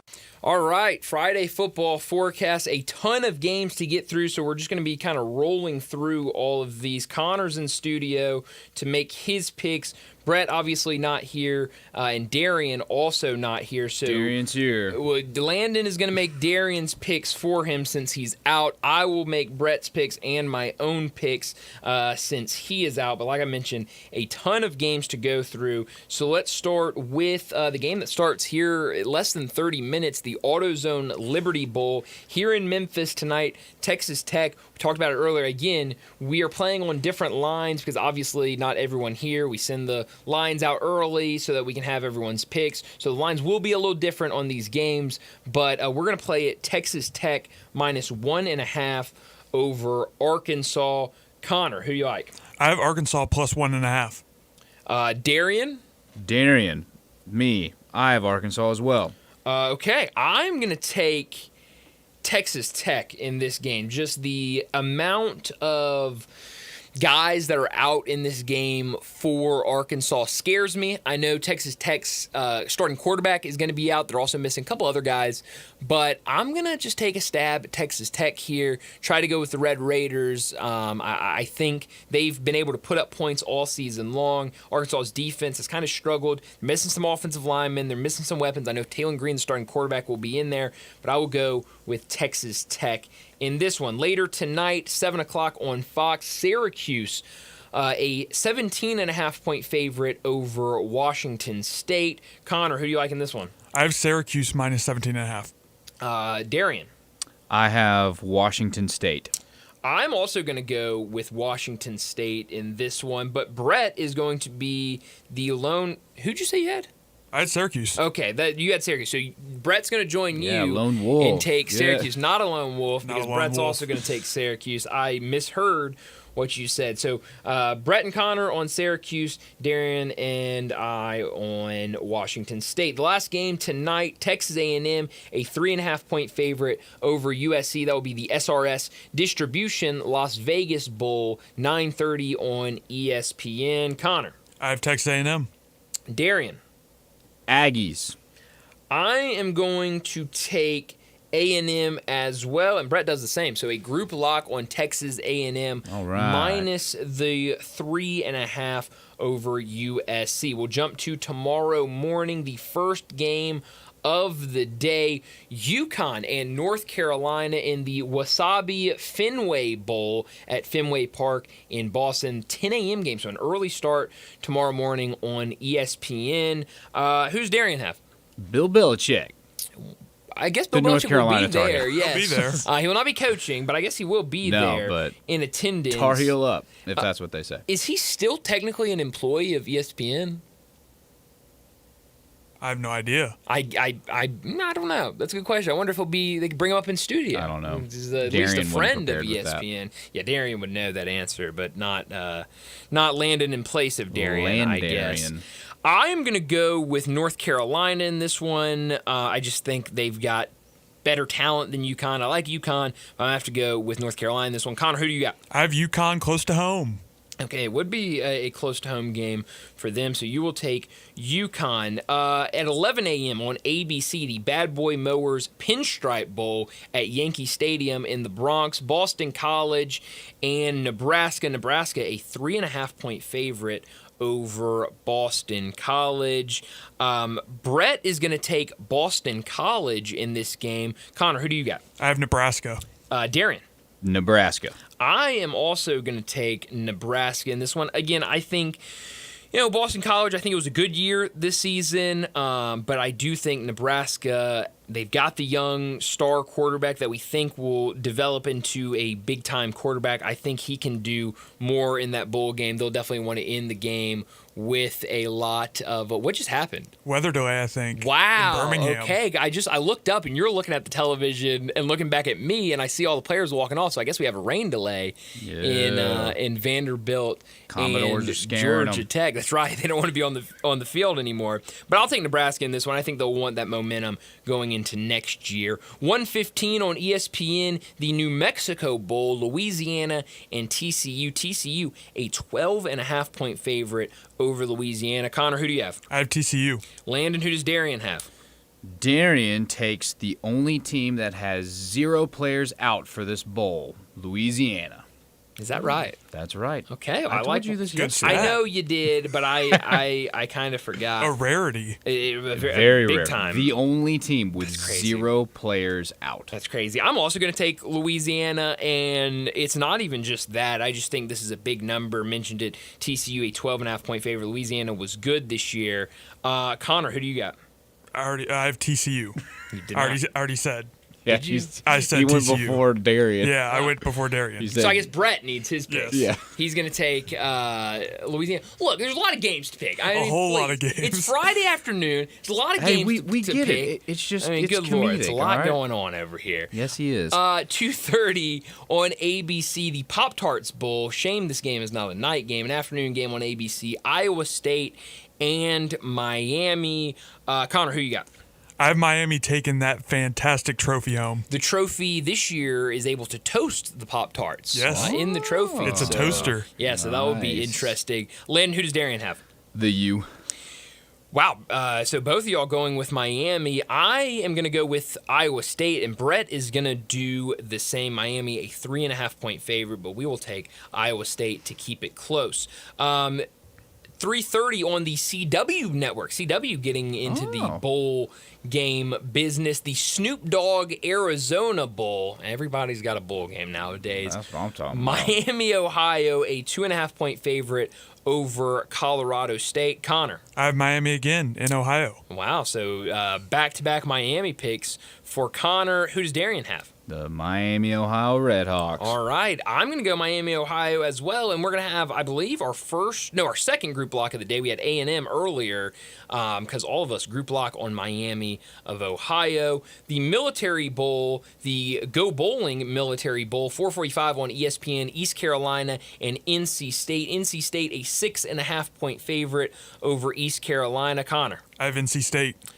Darian. Wolfpack. Brett's going to also take NC State, another group lock, back-to-back group locks. We're all on NC State. 6:30 on ABC, BYU and Colorado in the Alamo Bowl. Connor. I have BYU. Who's Darian got? Colorado. I'm also going to go Colorado in this one. You got the Stars playing.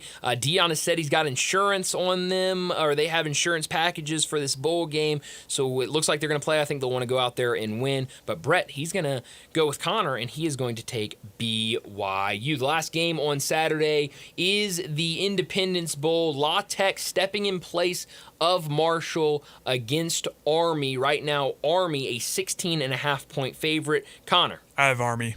I'm going to take Army as well. Brett's going to do the same and take Army. Who's Darian got?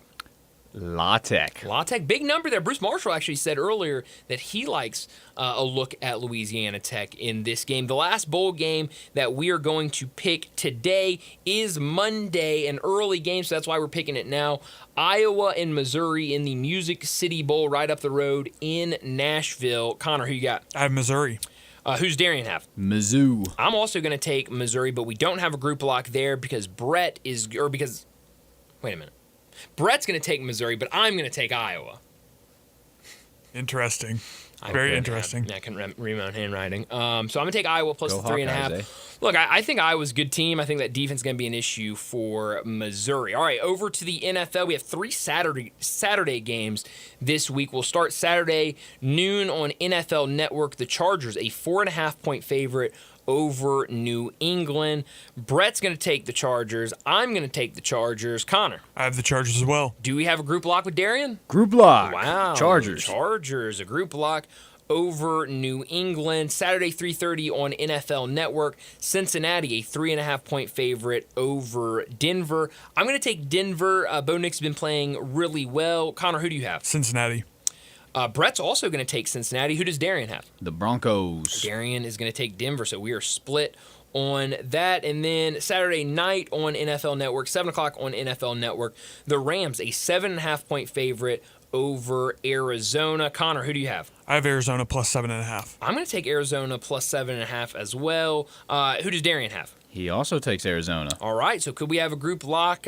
We will not, because Brett is going to take the Rams minus 7.5. All right, let's jump to Sunday. We'll start with the noon game on Fox.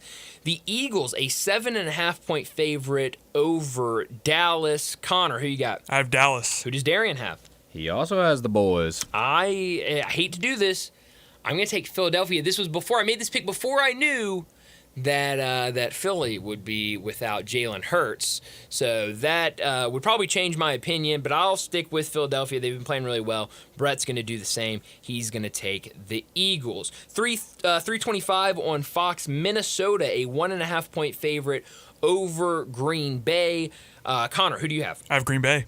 I'm going to take Green Bay as well. Who's Darian have? Go, Pack, go. All right, so another chance for a group lock, but we're not going to get it because Brett is going to take Minnesota. 7:20 on the Sunday Night Football game on NBC. Washington, a 4.5-point favorite over Atlanta. Connor? I have Atlanta.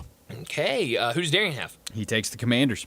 I'm going to take Washington as well to win this game, cover that 4.5-point spread, and Brett is going to do the same. He'll take Washington as well. Connor, give us both your lock and your shock. My lock is Buffalo minus 9.5 versus the Jets, and my shock is Carolina plus 8.5 at Tampa Bay. What are Darian's locks and shocks? My lock is the Colts minus 7.5 over the Giants. And my shock is Saints plus 1.5 over the Raiders. Interesting game with which I thought Vegas was a really interesting shock. That's not much of a shock. Those are two bottom dwellers. Yeah, well, I mean, I guess you feel good just taking one of them, well, right? I guess Saints, do they still have Spencer Rattler as their starter right now? Okay, yes, then that would be a shock. Starting as well. Let's see. Brett's lock, he is going to take, he's also going to take the Colts minus the 7.5 over the Giants, and his shock is going to be Jacksonville plus 1.5 over the Tennessee Titans. Does that hurt? Hurt as a Titans fan? Well, I mean, we lost a terrible game You've come to them, understand what Titans football is. I just hope year. we score a touchdown this time. Yikes! My lock, I'm going to take a stab at the Dolphins minus 6.5. over Cleveland. I do think that this Miami team is a much better team than Cleveland, so I think they can get it done by a touchdown. You never know what to expect with Jameis. So I'll take Miami minus 6.5. And my shock, I'm also with Brett. Sorry, Landon. I'm going to take Jacksonville plus 1.5 over your Tennessee Titans. It's whatever at this point. Hey, I hope they win. Well, those are our picks for our First National Bank and Trust Friday football forecast. Thank you so much to First National Bank and Trust sponsoring this segment every single week. A lot of picks this week. Obviously, so many bowl games. Tomorrow is such a big bowl game. On the Saturday, and then we did the game on Monday. We'll do a lot of picks Monday for Tuesday, and then also those games on Wednesday for the college football playoff quarterfinal. So we'll make those picks on Monday. But let's go ahead and get to our final break of the day. When we come back, we'll wrap up today's show with Crunch Time. Broadcasting from the Family Leisure Studio, we are Sports 56 and 98.5 FM. Since 1948, in the alley, the Rendezvous. I'm with John Burgess. John, what's going on in the Rendezvous? Brett, after 76 years, we've decided to expand our product line. Anyone who's tasted our ribs is familiar with our vinegar base. It's now available in the 32-ounce jar. It's so good to base or marinate all meats. I even put a little bit on turnip greens. Something we've been using at the restaurant or in our house has been the Greek seasoning. My father was a cook, but my mother was a chef. And she was the one that put Greek seasoning on everything from a Mediterranean diet to steak. My mom used it on soup, salad, veggies, fish, any meat. It's a great seasoning and a flavor enhancer. My brother Nick figured out salt and pepper is more than just McCormick's and Morton's. He's come up with the perfect blend we use to coat our shoulders and our brisket, and he used to make it for his friends as Christmas gifts, and they loved it. All these products are available at Rendezvous or online for shipping as gifts and in many grocery stores. And if they're not in your favorite grocery store, ask your grocer to stock it. A beloved family affair is still going strong since 1948. Rendezvous. Hey, Mid-South, it's the season of New Tradition sales event at Gossett Kia on the Pike. And Bobby J's ready to put you in a new Kia today. Save big and 2025 Kia K4 LXS, $199 a month, $34.99 due at signing. Plus spacious 8-seater SUV 2025 Telluride S, only $368 a month, $39.99 due at signing, all 24-month lease. And don't forget about 2024 EV9 with 0% APR for 72 months. Plus get peace of mind with Kia's 10-year, 100,000-mile powertrain limited warranty. So call Bobby J and let him put you in a new Kia today. Gossett Kia 1900 Covington Pike online, KiaCovingtonPike.com. If you want it, we got it at Gossett Motor Cars. Acquisition fee $20,000 per year. K4 SEO2 9100 MSRP 24230. Telluride SG5 96529 MSRP 41260. Includes all rebates and incentives. Excludes tax title and license. Must finance through KFA dealer stock only. See dealer for complete details. Offer valid through 1/2/25 with approved credit. Life insurance. Why are you putting it off? Can't afford it? Too much hassle? Think you don't need it? There's lots of excuses for putting off life insurance. But if you weren't there, who would pay the mortgage and other bills? With Ethos, you can be covered in 10 minutes and boom, family protected. Ethos, fast and easy online term life insurance. Up to $2 million in coverage with no medical exam. Some policies as low as $1 a day. Answer a few health questions and get your free quote at getethos.com. That's getethos.com. Nestled in the heart of East Memphis, located corner of Park and Cherry, is a beautiful residential neighborhood. I'm here at Town Village Audubon Park interviewing a new resident, Carolyn. Share with us why you chose Town Village. Well, if your parents or special friends need to make that big move, let me share with you my experience. It was tough for me to leave home, but then I discovered Town Village. I would like to highly recommend Town Village to you and your loved ones. After looking at all the amenities and meeting all the people and staff, I was hooked. From restaurant, bistro, 3 meals per day, housekeeping, transportation, security, health care, physical therapy, exercise room, and even a heated pool and spa. Come see us and make your new home in Town Village. Visit us and call Daniel at Town Village Audubon Park, 901-374-7342. There's no place like home, Town Village.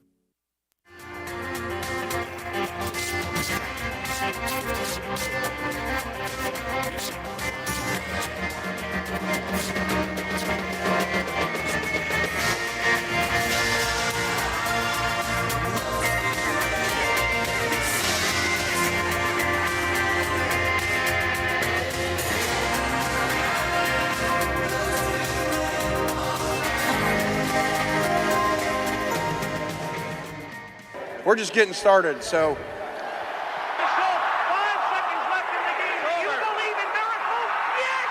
Spanning the globe. Go crazy, folks! Go crazy! This is for all the babies crunch time. You are looking live. In your life have you seen anything like that? It's obviously crunch time. Hammer, nail, coffin. This baby is over. Well, Landon, what I learned today, and you actually brought it up earlier, is news that came out yesterday, but we ran out of time, didn't have enough time to talk about it yesterday, but Teddy Bridgewater back in the NFL. He signed with his former team, the Detroit Lions, and this is a tweet that I don't think... It blew my mind. It made me laugh when I saw this, because when will you ever see the tweet from Ian Rappaport or anybody? High school state championship winning coach and NFL quarterback Teddy Bridgewater is coming out of retirement and is expected to sign with the Lions, sources tell the insiders. Most times, if you kind of make that transition into coaching, whether it's high school or whatever, that means you're 100% done with the NFL and with playing, but not Teddy Bridgewater. He goes, he wins a state championship at his high school alma mater, and now he's back in the NFL, joining the Lions for the rest of the season. Something interesting, because I was wondering, man, you had a lot of success coaching high school football. You win a state championship in your first year. Yep. Why are you going to give up on those kids, man? But no. He's going to stay the head coach of his alma mater, and he says he plans to return to his role as head coach once the football season is over. How cool is that? I mean, for those master high school multitasking. teams? I mean, to have a coach, I remember we played football together in high school. Yeah. I remember we had a cornerbacks coach for a couple of years, Coach McDonald. He played in the NFL for a couple. We had several coaches that had experience in college in the NFL. And so Coach McDonald played in the NFL and played in Canada. I thought it was so cool. I was like, oh man, this guy played at Memphis. He was like a second or third round pick in the NFL, picked off Tom Brady. I was like, oh, that's so cool. Imagine your head coach not only played in the NFL and was a quarterback in the NFL, but decided after being your head coach that he's going to go back to the NFL and play the rest of the season in the NFL and then come back and coach you. Like, that's really cool. So I'm glad that he's able to do both and that he's decided to do that. He won't play much for the Lions. He's going to be in a backup role, obviously, but a cool story nonetheless. Yeah, absolutely. Well, unironically, I learned the exact same thing. It was going to be my not top story. Wow. But I went digging in deeper to it, and head coach Dan Campbell released a statement saying that them bringing in Teddy Bridgewater is not to say that they're disappointed in what's happening with Hendon Hooker. This isn't anything where it's just like, oh well, next year, see you later, Hendon. Like, we're gonna stick with Teddy. No, it was mainly they've been keeping in touch. Teddy's been staying in shape, throwing the ball. He's still got it, and he's a veteran of the game. So to have that, and as Hendon Hooker, I would look at this and say, all right, like this is a great opportunity to learn from somebody who's been in the league for several years, been with several teams, been fairly successful with almost all of those teams. Just coming off of a high school state championship, which is crazy. Not a lot of people can say, I took a year off to go win a state championship. Now I'm coming back into the NFL. But it seems that there's no bad blood in the quarterback locker room, that this is just to add. And something else that I saw was the Lions already being super, super weighed down with so many injuries, and Jared Goff being one that has been spared from it to this point. Having someone like Teddy Bridgewater as a solid backup choice if Jared Goff ever does go down, I think is just a great play and great plan by Coach Dan Campbell. Landon, we have breaking news. I wish we had a breaking news sounder, like a I'm sure we could find one. Memphis basketball. We just talked to Jason Munns at the beginning of this hour. Memphis basketball has picked up a mid-season transfer. This has just come down within, what time was this story published?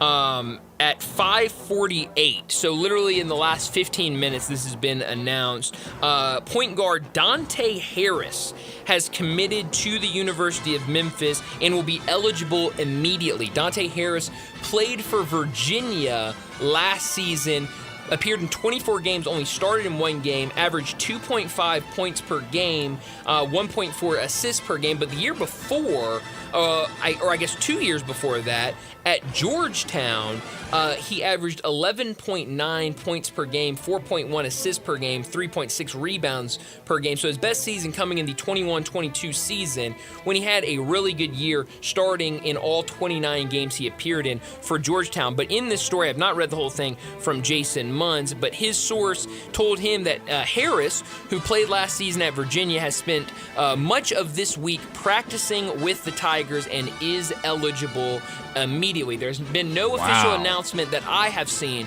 but it looks like Dante Harris will at the very least be on the bench with Memphis basketball tomorrow against Ole Miss. And if he played, if Penny needed him, Penny could look down and say, hey, get in there. I don't know if we'll see that, but very interesting that has just happened very quickly because we were quickly running out of time. Yeah. What I could have done without today, obviously the news that we talked about earlier, the breaking news, the passing of Greg Gumbel. I mean, a staple in the sports media world, and especially in March with March Madness, doing a lot of that coverage for CBS. Lost his battle to cancer, had been battling cancer, unfortunately passed away earlier today. Just very, very sad to see that. I know I've seen a lot of college basketball coaches and pages, putting out their condolences and prayers to his family. So really sad there. Where are you beaming this weekend? Beam me to to the Smoothie King Center. Love it. One thing that you're also going to learn about me is my favorite basketball player is Jonas Valanciunas. Okay. And he had a little bit of a stint with the Pelicans, and I always wanted to go and see him in New Orleans. So now that I have the chance to just beam anywhere I want to, I'd love to beam there. Unfortunately, he won't be there. He's in D.C., so I'm going to have to plan a trip out there. But, yeah, beam me there for the Grizzlies game. Yeah, well, hopefully the Grizzlies can get another big win. We mentioned it earlier, but Vanderbilt and Georgia Tech in a weather delay right now. It looks like people are on the field. It doesn't look like either team is on the field, so I don't know when that game will start. But beam me tonight right down the street to Simmons Bank Liberty Stadium, the AutoZone Liberty Bowl, Arkansas and Texas Tech. Should be a great game. That's all the time we have. Enjoy your weekend. We'll talk to you again Monday afternoon. Step up your wings game at East Coast Wings and Grill. With 60 wing flavors and 7 heat indexes, do you have what it takes to turn the heat on your wings up to insanity? East Coast Wings and Grill is family friendly with a large variety menu to satisfy the whole bunch. Sign up today to their loyalty program and taste the rewards. For every dollar you spend, you collect a point.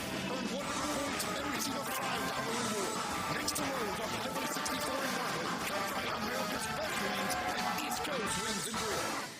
Get ready for the wrap-up the year sales event at Gossett Chrysler Dodge Jeep Ram Fiat on the Pike and save huge 2024 Jeep Grand Wagoneer L Series 3, $23,156 off MSRP. 2024 Jeep Grand Cherokee 4XE 4-wheel drive, $12,319 off MSRP. And 2024 Dodge Hornet RT all-wheel drive, $11,637 off MSRP, or buy it for $32,900.